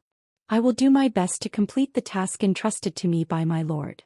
Jiang Pingji nodded her head, her expression solemn as if what she had to say was very important. It will be the autumn harvest in a month's time. The weather is getting colder by the day. What's worrying is that the people in the district have yet to prepare their winter clothing. In order for the people to wear warm clothing, I happen to find a knitting technique. However, my hands are not nimble and I have yet to study it thoroughly. In addition, there are other things that I have to attend to, so I am unable to attend to them. Take a good look at it and study it. If this technique can be reproduced, I don't know how many people will benefit from it. You must treat it seriously so that you do not disappoint the people's high hopes. The 3 of them were speechless. Chapter 452. Li Yun was wondering what it was about, but when he heard that it was to help the people get through the winter, it was a matter of great importance. His heart warmed up and he immediately agreed. Looking at his expression, no one doubted that if he was asked to issue a military order, he might really do it. Dalodo Doya. Damn. Trash streamer. Kufugwo, you asked Li Yun to farm before and now you want him to knit a sweater. That's enough of you. Let Wa Huanqinggu. Trash streamer +1, let go of that guy, let me do it. Hehehe. Trash streamer +2, don't run after work if you have the guts. Let's go to the rooftop and learn from each other. Doesn't the streamer's conscience hurt to bully the innocent Li Yun? How did you come up with the idea of asking Li Yun to knit a sweater while holding a gun with both hands? Jiang Pingji was indifferent to the attacks, and she even shamelessly posted a bullet screen. Streamer V. I'm doing more work for the capable, how am I bullying him? Then the bullet screen was filled with a stream of ba, clearly expressing their disdain and despise for Jiang Pingji. It was proven that Li Yun's hands-on ability was much stronger than Jiang Pingji's. He carefully looked at the most basic knitting pattern, then he hugged the ball of wool and studied it for a long time. At first he was stuttering, but after he became familiar with it, he knitted it neatly. After a while, he knitted a small section which was about the length of a pinky finger. This is amazing, so it can be done this way. Li Yun looked at the crisscrossed wool thread in surprise. His interest was piqued and he hurriedly studied other slightly more complicated patterns. If I knit them together it will be soft and thick and it will feel warmer than 10 layers of linen. This time it was Jiang Pingji's turn to be speechless. Feng Jin and the others curiously went forward and pinched it with their fingers. It was indeed very soft and thick, but they did not know how warm it was. But, based on this knitting speed, I don't know how long it will take to make a shirt. The efficiency was too slow. Feng Jin was a little annoyed. Jiang Pingji rolled her eyes and took out a simple drawing of a piece of bamboo paper. He spread it out in front of everyone and said in a deep voice, "Do you really think you're going to use wool to weave a set of clothes that you're wearing? Not to mention anything else, just the 2 sleeves were extremely heavy. How was he supposed to wear them? I just knit a close-fitting piece of clothing like this." She did not choose the modern sweater design given by the audience in the live broadcast room. Instead, she chose a design that was more acceptable to Feng Jin and the others. However, the wide sleeves became narrow sleeves and the lapels were slightly modified. The trousers were more tan. On the whole, it didn't exceed the range of people's acceptance. It was just that the material was replaced with wool. My lord is truly deft and deft. Liyun did not conceal his compliments. He thought that all lords should do nothing, be high and mighty all day long and be above the common people. After getting to know Jiang Pingji, he felt that this kind of lord was not bad. She was amiable and approachable, worried about the people and thought about them every day. This was probably the wise ruler that her master often talked about. Where else could he find such a good lord? I think so too. Do your best. Jiang Pingji patted Liyun's shoulder and he agreed heroically. In less than 2 days, Liyun knitted a set of clothes for Feng Jin's Chongqing. Feng Jin was speechless. Liyun's skill at knitting sweaters was similar to his skill at farming. He improved rapidly.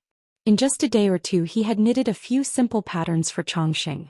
The young lady was delighted after she wore it. She crawled all over the place happily. However, the clothes were too warm. She couldn't stand it and wanted to take them off. It's indeed very warm. Feng Jin felt the temperature inside the clothes. Quickly put some clothes on Chongqing. Don't let her catch a cold. Liyun said with some disappointment. It's a pity that the speed of making clothes isn't fast. Feng Jin shook his head and denied it. You're wrong. This speed is already quite shocking. Ame, do you know how clothes are made? From the silk spun by silkworms to weave into cloth, and then the cloth into clothes. Who knows how many processes and manpower are involved in the process. Even the sackcloth worn by the common people also costs a lot. This kind of woolen clothes can be said to be made very quickly. Liyun understood what Feng Jin meant, and his face revealed a joyful expression. They could raise sheep that grew wool quickly. The sheared wool could be made into wool and then knitted into sweaters. The time taken was much shorter than cloth. Although this kind of thick clothes could only be worn during the cold season, weren't the people lacking clothes that could keep them warm? Ordinary sackcloth couldn't keep them warm. The weather in the north of Dongqing was extremely cold. How many people died from the cold? If this kind of woolen clothes could be popularized, how many people could be saved in one winter? The more he thought about it, the more excited Liyun became. My lord is really a very kind person. He tried hard to suppress the excitement on his face and clenched his fists tightly. Feng Jin laughed in his heart. He didn't deny his lord's talent, but to say that she was a very kind person? He had reservations about this description. Liyun in front of him was also an interesting person. His lord tricked him like this, but he could still find something to entertain himself. It was the standard case of being sold and still foolishly giving money to the seller. After Feng Jin's guidance, Liyun was even more motivated. He almost spent the whole night researching. Every day he mastered 1 or 2 patterns and taught them to the female workers. The female workers were also very good at learning. Another advantage of the sweater was that it could be knitted into several parts. As long as the number of stitches was controlled and the parts were knitted, they could be pieced together to form a complete sweater. Gu Xian stayed in Xiangyang district for half a month. There were 3 sets of ready-made clothes in front of him. Just touching them made him feel warm. If he were to dye the wool, he would be able to come up with more patterns. Gu Xian was a businessman. He quickly thought of the key point. However, this business couldn't be popularized outside of Xiangyang district. It couldn't be brought to the northern borderline. Don't worry, young master. I will think of a way to buy more sheepskin and send someone to send it over. Herding was prevalent in the northern borderline. Every household had a mountain of wool. They didn't know how to deal with it. Some people even used the sheepskin as fuel. If they bought it in bulk, it wouldn't cost much. If it was left in the northern borderline, it was just waste. If it was transported to Xiangyang district, it could be processed into various kinds of wool products to keep warm in winter. Who knew how many people could be saved? When Gu Exin thought of this, his impression of Jiang Pingji rose by several levels. Then I'll have to trouble Uncle Gu. Jiang Pingji didn't stand on ceremony. After this winter, she planned to mobilize her troops to Fengyi County after the spring plowing. She had been unhappy with the Tsingyi army there for a long time. It was time to expand her territory. Oh yes, when Uncle Gu returns, can you do me a favor and pass something to my father? Jiang Pingji left the knitting work to Liyun. She finished developing a portion of the siege weapons. She had nothing to do for the rest of the time. She might as well follow the wishes of the live streaming room's viewers and work on food for the winter. Chapter 453. What's the best thing to eat at a winter gathering? Many viewers had their own opinions on this question, but most of the answers were hot pot and barbecue. Tian Wuging. Streamer, don't be careless and let the ancient people see the charm of modern hot pot. Jiang Pingji raised her eyebrows and searched Lu Shi's memory. She poured cold water on the viewer. Host V. If the hot pot you're talking about is warming the cauldron, I think it's better for you to give up on this idea. Many viewers were confused. They didn't understand what Jiang Pingji meant. Some viewers went to search on Baidu and found out that the so-called warming the cauldron was actually the ancient version of hot pot. It could be traced back to the Shang and Zhou dynasties, but there weren't complicated soup bases and seasonings in ancient times, so the hot pot wasn't tasty enough. Although the streamer's space and their history were different, some historical developments still had similarities. Hashibuzeo. #rested my chin. I'm so depressed. I thought I could conquer the taste buds of the ancient people with hot pot. Jiang Pingji smiled and sent a bullet screen. Host V. You can teach me how to make soup bases and sauces. I can conquer their taste buds just the same. The shopping center attached to the system was rubbish. There were pitifully few items on sale. It sold almost everything that was cheap. Jiang Pingji searched the shopping center and found many cheap seasonings such as salt, sugar, MSG, and white vinegar. There were also single plants that could be used as seasonings when dried, such as pepper, dried ginger, chili, anise. She confirmed with the audience that these were cheap. However, some of them grew in barbarian lands or other continents and hadn't entered the Central Plains yet. Given the different situations in the two worlds, they didn't dare to be too confident. Anyway, they could be used as seasonings. Jiang Pingji clicked her tongue and said in her heart, "It's rare that your shopping center can gather so many things." Although it was just a small store, it was still a good thing for her to eat. The system, which was forcibly imprisoned by Jiang Pingji, couldn't help but snort coldly when it heard her complaints. Although it was imprisoned, the system didn't show any signs of nervousness or begging for mercy. Compared to the system, the lifespan of humans was too short. She couldn't live more than 100 years. When she died, could her soul resist the capture of the system? It said coldly, "You humans are really greedy and filthy creatures." After experiencing so many hosts, the system had long seen through the nature of human greed and shamelessness. It could only be said that it was too careless to be defeated by Jiang Pingji this time. This was one of the few times the system had spoken since Jiang Pingji had imprisoned it. Jiang Pingji secretly raised her eyebrows and said frankly, "Selfishness and greed are the unique qualities of intelligent creatures. To some extent, they are the necessary factors to promote the development of civilization. You say that humans are greedy, but why don't you look at yourself? It's as if you're so pure and kind. You're so stupid, yet you blame your enemy for being smart. You're so funny." The system seemed to have been poked in its weak spot. Its voice lost its usual calmness and it said sarcastically, "I gave the host a new life, and when she was alive she could do whatever she wanted. So when she died, wouldn't the things she left behind be my reward? It was just a fair trade.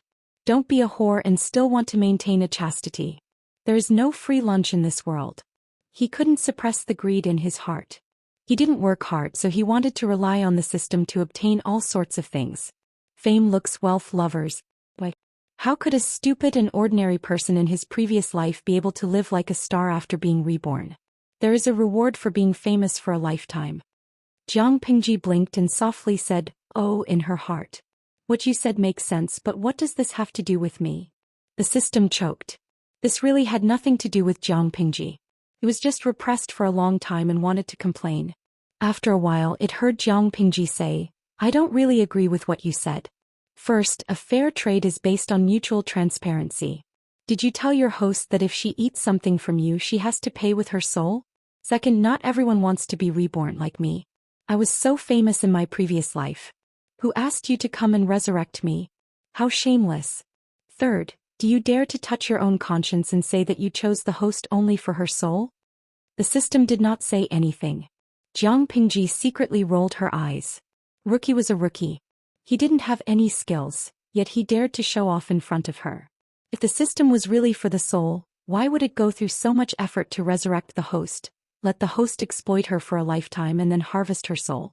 According to Jiang Pingji's guess, the soul was just the last bit of value of the host. The system would not let go of it and squeeze it dry. After all, no matter how small a mosquito was, it was still meat.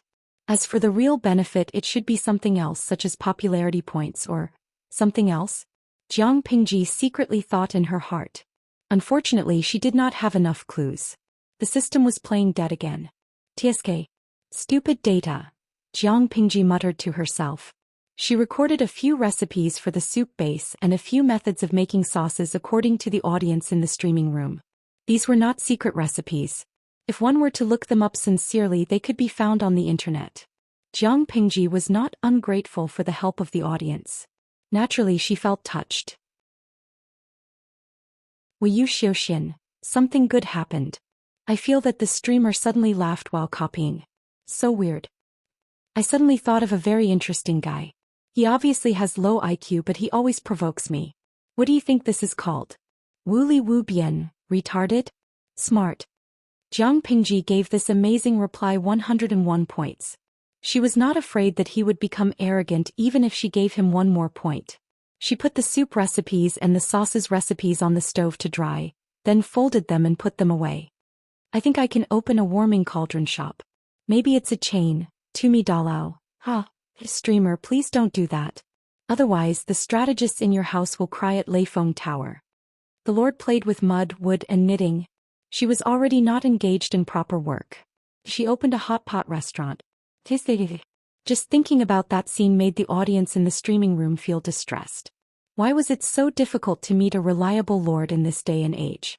With the soup and sauces recipes for the hot pot, she could also gather all the necessary ingredients. Now she only lacked the equipment needed for the hot pot and barbecue.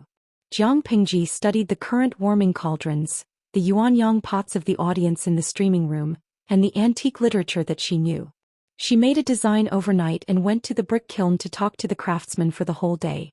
Seeing that Jiang Pingji was not coming to the government office again, Feng Jin and the other two did not know whether they should feel lucky or have a headache. If the Lord stayed in the government office, it was most likely that she was not engaged in proper work. Just thinking about it gave them a headache. If the Lord did not stay in the government office, it was most likely that she was not engaged in proper work. Just thinking about it gave them a headache.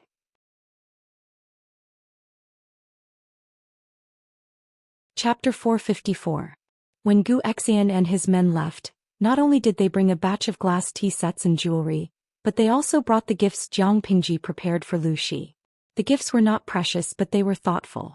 For example, there were a few sets of sweaters and trousers to keep out the cold, a set of multi-purpose hot pot equipment, a set of equipment for barbecuing and roasting meat, and the soup and sauce recipes that she copied. When Gu Xian saw these things, his expression became a little strange. If it weren't for the chaotic times, the young master would have become a merchant even more powerful than the old master. Not only would he have become the richest man in Dongqing, he could have even become the richest man in the 5 countries, and his business would have spread throughout the 9 prefectures and 4 seas. Unfortunately, the current world did not allow it. Thinking of this, Gu Xian felt a little more pity for Jiang Pingji. Before he left, he asked a question that he really wanted to ask. That Feng Langjun, is he a guest of the young master? Jiang Pingji looked at Gu Xian's mysterious expression, and she almost choked on her saliva. "No, why you and I are just friends, best friends. We don't have that kind of relationship." Jiang Pingji answered decisively to prevent Gu Xian from thinking too much. Then that young girl was not the young master's child?" Gu Xian asked. She said resolutely, "No, it has nothing to do with me." Gu Xian did not know if he was regretful or relieved, but he left Xiangyang district with complicated feelings. Because of the supplies Gu Xian brought, the construction of the entire Xiangyang district took a big step forward. The whole city could see the prosperity of the future. It was rare for Jiang Pingji to restrain her idleness and obediently handle affairs in the government office. Recently, the busiest thing was the distribution of improved seeds and the lease of land for the next year. Fortunately, Qiguan Rang had already registered all the household registration, so the task was not very heavy. He would be free after working overtime for a while. "The weather is getting colder." Seeing the leaves in the courtyard dyed with a faint yellow, he sighed slightly. "It's like this every year, but this year is considered good. At least we are well prepared." Qiguan Rang was used to seeing all kinds of tragedies since he was young. The current Xiangyang district was no different from heaven on earth to him. It was peaceful and quiet, full of vitality. This was something he rarely saw in his life, and he hoped that such a scene could be spread throughout the whole of China. "I'm not worried about that.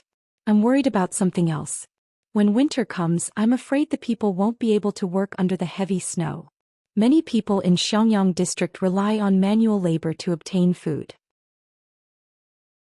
There's no work in winter." Feng Jin paused at this point. "We can't possibly ask the district headquarters to open the warehouse and release food, right? Those are the military rations for next year's spring plowing. We can't touch them at will." Feng Jin and the others knew that Jiang Pingji wanted to attack the Xingyi army in Fengyi County. The number of recruited soldiers, including the original imperial guards and troops, had reached 8,000. As Xiangyang district had to seize the time to construct, from summer to late autumn, they had been helping out everywhere. They were so busy that they almost had no time to rest. After winter, the army's training would be really strict. Feng Jin felt a little annoyed. Which army didn't train in good weather? His lord just had to put the most important training in winter. But rationally he could understand Jiang Pingji.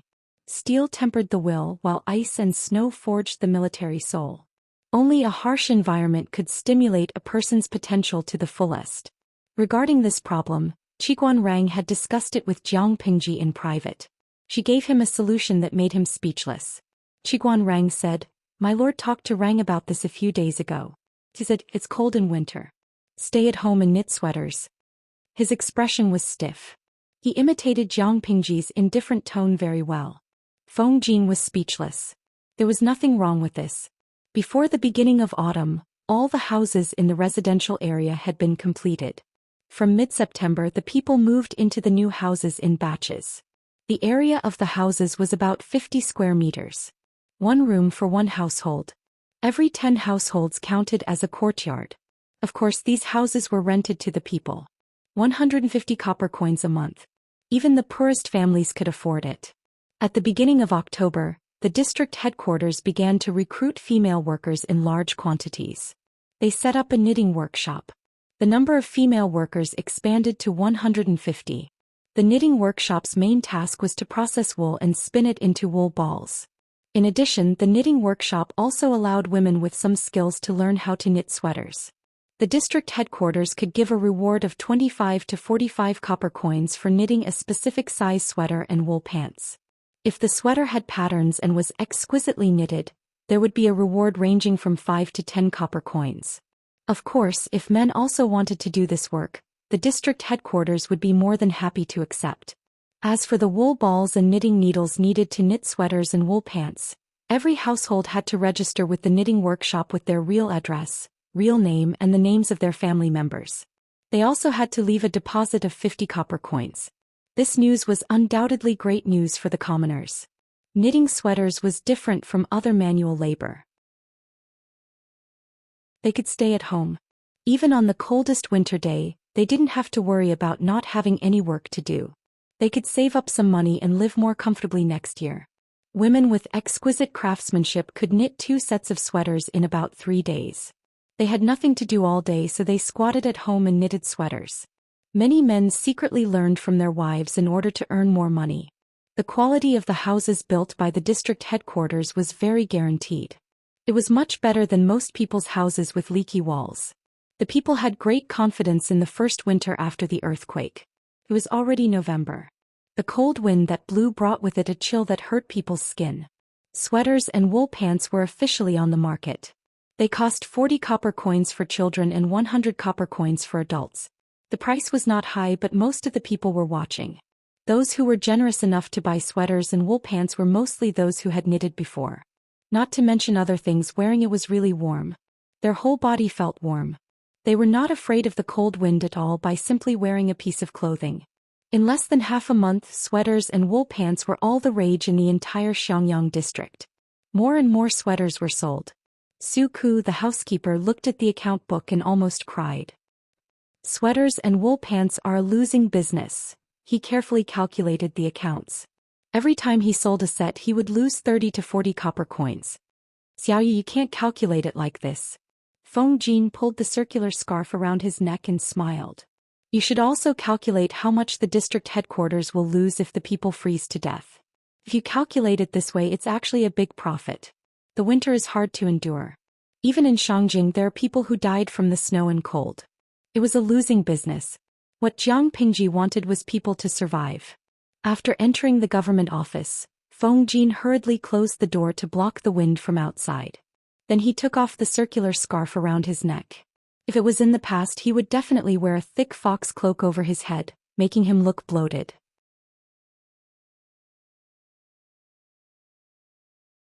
Chapter 455. There were only 4 people in the government office. Feng Jin, Qiguan Rang, Su Ku and Jiang Pingji, who had been slacking off. Other than Feng Jin's woolen goods, which were knitted by his wife, the others were begged. Yes, begged, but the target was a little strange. Knitting, isn't it addictive? Su Ku forced a smile. To be honest, Liyun also felt that knitting was addictive. The weather was cold and there was no need to plow fields or run errands. The internal affairs were taken care of by the teachers. He had nothing to do after practicing his spear for 4 hours every day, so he hugged the ball of wool and knitted.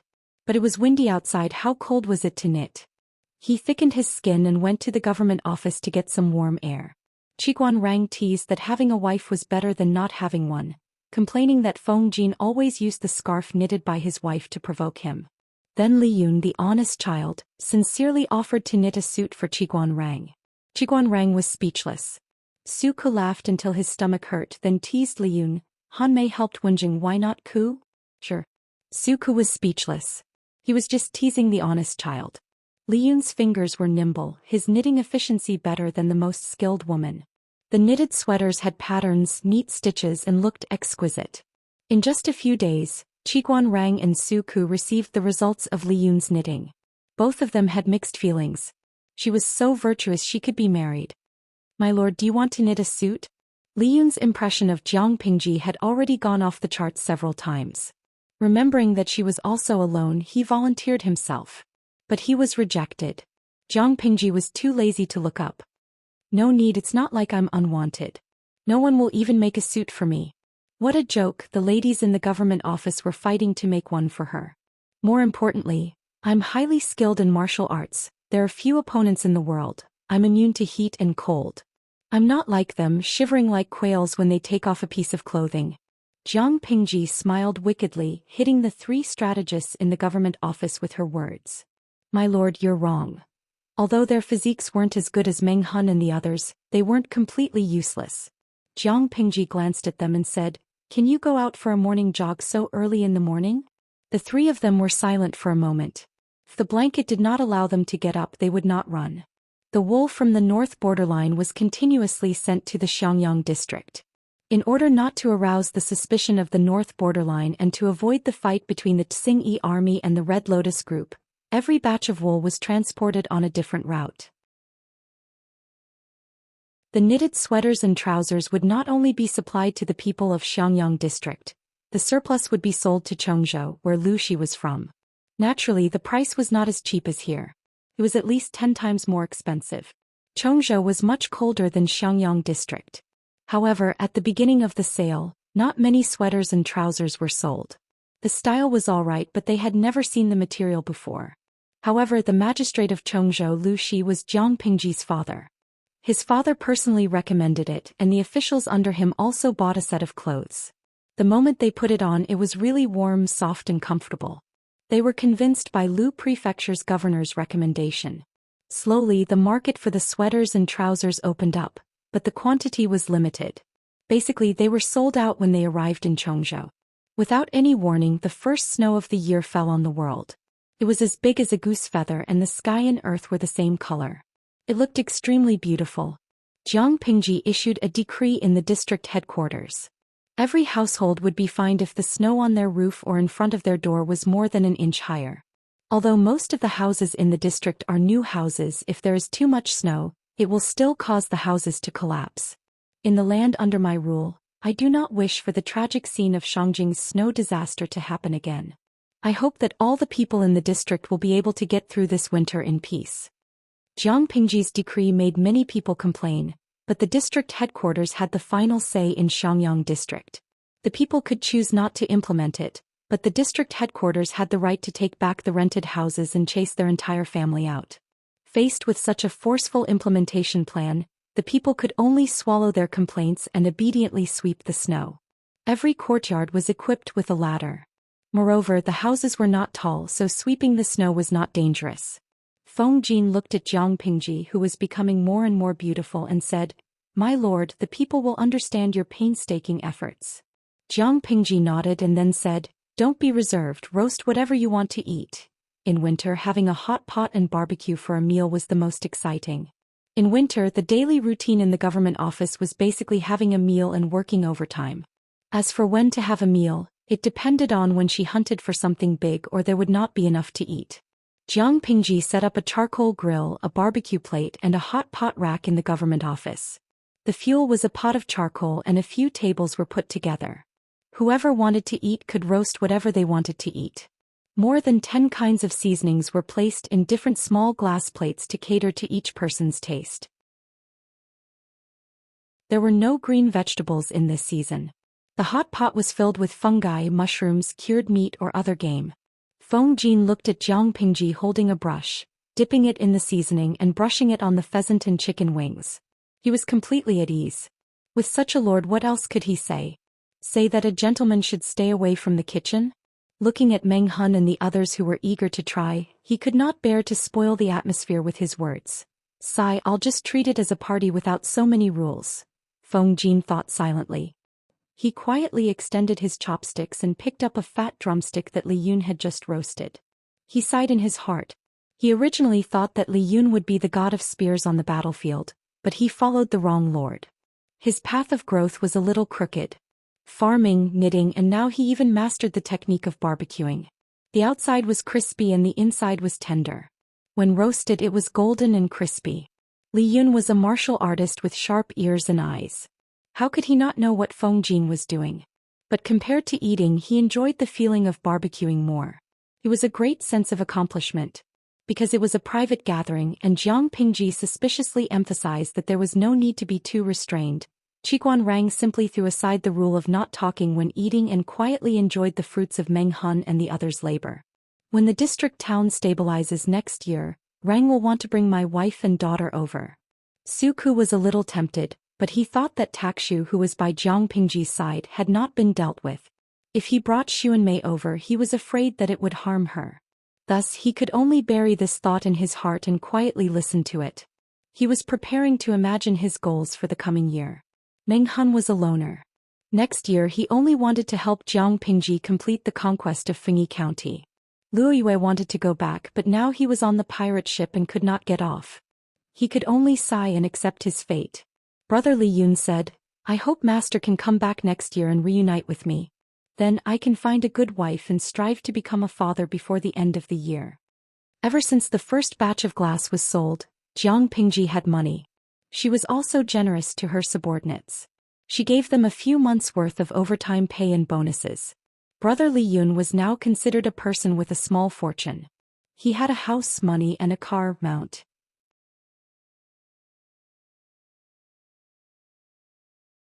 Chapter 456. As long as the girls aren't blind, They would definitely fight over such an outstanding and handsome Langjun like Han Mei. Qiguan Rang laughed and teased. Every time Han Mei comes to the government office, the girls all stretch their necks to peek at him. Can be seen that he has a face that is pleasing to the eye. If Han Mei didn't know how to knit sweaters, the girls would have shyly asked him if he needed help knitting one for him. Liyun may be a little naive, but when he is silent he is a proper aloof Prince Charming. In terms of ability, his martial arts skills are superb. In the whole of Xiangyang district except for Jiang Pingji, no one can beat him. His shooting skills are really sharp and cunning. Meng Hun had sparred with him once before and sighed that the new generation supersedes the old. Youngsters nowadays are really amazing. Then Liyun excitedly went to Jiang Pingji to spar and was almost smacked to death by her. In terms of looks, Liyun is definitely the most handsome man in Xiangyang district. In Dongqing he can be ranked in the top 3. His beauty is different from Wei Xi's peerless beauty. The latter almost blurs the barriers between genders and does not appear feminine. The former leans towards masculinity but does not appear tall and sturdy. His figure is tall, he looks thin when he is dressed, but he is muscular when he is undressed. His pair of eyes seems to be able to discharge electricity. When he silently and attentively stares at someone, almost no one can resist that silent charm. They feel the electric current passing through their body, their whole body is limp and soft. Of course, this is only suitable for deceiving those who do not know the truth. If one is familiar with Liyun, they will probably feel disillusionment. What happened to the aloof Prince Charming? Who is this silly and sweet person in front of him? One must know that the girls in the government office originally had a crush on him, but now they only see him as a cute little brother. Liyun was praised and blushed silently. Master Wenjing's words are too complimentary. Yun is not that good. Jiang Pingji held the roasted meat dipped in chili sauce in her mouth and sucked it. She ridiculed. Wenjing's words are not wrong. But if Han Mei really wants to get a wife next year and become a father by the end of the year, it is best to speak less. If others stare at you, stare back. If others speak 10 sentences, reply with 1 word. Your gaze must be cold and your expression must be serious. Without speaking and with a cold face, he can arouse the hearts of young ladies with just his face and aura. Once he speaks, his intelligence will be exposed. Liyun was puzzled. Isn't this very rude? Jiang Pingji snorted. If you didn't do that, you'd better stay obediently. Holding it in is a big problem. Liyun looked at Qiguan Rang and the other 2 in confusion, trying to get an answer. From his point of view, other than his lord, the 3 teachers were the smartest. However, they only smiled and did not speak. They all gave him a meaningful look and had no intention of answering his questions. Meng Hun and Luo Yue sighed and patted Liyun's shoulder. As for martial artists, it was fine as long as they had enough intelligence on the battlefield. There was no need to force it. I don't want to deal with these beasts who grew up drinking ink. At the dining table they chatted while eating. Jiang Pingji had such an undisciplined personality in private. The others were not used to it at first, but they got used to it after a while. She took the roasted pheasant thigh that Liyun passed to her and took a bite. Her mouth was filled with a delicious fragrance that spread across her taste buds. She opened her mouth and said, "The weather is getting colder and colder. There's nothing to do in the dead of winter. The people stay at home either knitting sweaters or knitting sweaters. They're bored to death. I want to find something for them to do. I want to recruit some young and strong female soldiers and teach them first aid knowledge on the battlefield. They'll be useful after the spring plowing." Luo Yue looked at Jiang Pingji in shock. The others looked normal. Suke picked up a cooked mushroom with his chopsticks and dipped a large piece of bright red sauce on it. "Swine. How many does my lord intend to recruit?" As the person in charge of the general accounts, Suku had a deeper understanding of women. They were indeed weaker than men, but their tenacity was not bad. Overall, they worked as hard as men. Having seen the combat power of the female troops led by Jiang Nongqin, Suku did not have any objections. "Let's recruit 400 to 500 people first." She stuffed the chicken thigh into her mouth. With a few chomps, she spat out a complete bone. There was not even a bit of meat left on it. Could be seen how cleanly she had chewed it. "Nongqin will lead 607 female troops. The rest will be 1,303 strong adult troops. After the new year, I'll ask them to meet up in Xiangyang district. All the female troops will be managed by Nongqin. Although they're the logistics team, the battlefield is ever-changing. They need to learn how to kill the enemy. It did not mean that the logistics team was really safe. There were many cases of sneak attacks on the enemy's logistics team in history.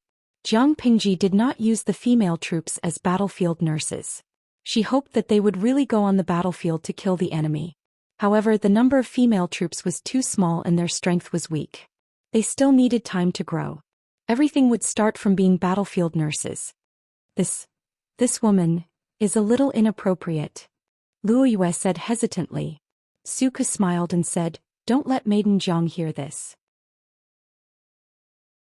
Otherwise she'll beat you up from the east gate to the west gate of the district." Maiden Jiang. Luo Yue was puzzled. He had never heard of her. Suku said, "Maiden Jiang, full name Jiang Nongqin. She's a maid in the Lord's residence. When the Lord formed the troops, Maiden Jiang has been around. She's under Coach Meng. Speaking of her ruthlessness in killing people, even the most daring of men would not be able to help but shudder. If they fight with her, even Coach Meng won't be able to win."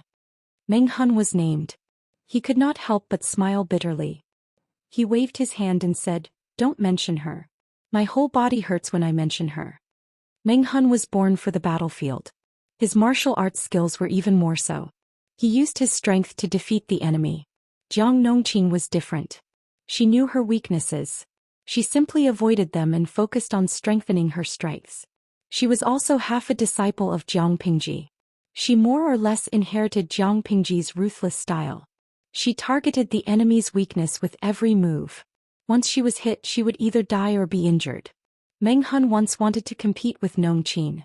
The troops were all watching at the drill ground. He was flirted with before he could react. It was also that time that Nongqin completely established her prestige. She was really not to be trifled with. After Meng Hun brought a portion of the troops to Chongzhou, the troops left in Hejian were all led by Nongqin. She even led the daily bandit extermination. She killed wherever she went. Very few people were left alive. Meng Hun deeply suspected that the reason the number of troops could not increase was because of Nongqin. Luo Yue was surprised. "Is she a tigress? Is she that scary?" Meng Hun smiled and egged him on. "She's much scarier than that. When she comes, you can try her skills." Luo Yue usually competed with Meng Hun when he had nothing to do. He naturally knew Meng Hun's ability. Even Meng Hun acknowledged Maiden Jiang. It could be seen that she was not an ordinary woman. You're tuning in to the Dreamy Chapters YouTube channel. We're so grateful for your support, and don't forget to subscribe to join us on this incredible journey through captivating stories. Your generosity through donations truly makes a world of difference, as it's the primary source of revenue that allows me to expand and enhance this channel for you. Thank you from the bottom of my heart for being a part of this adventure.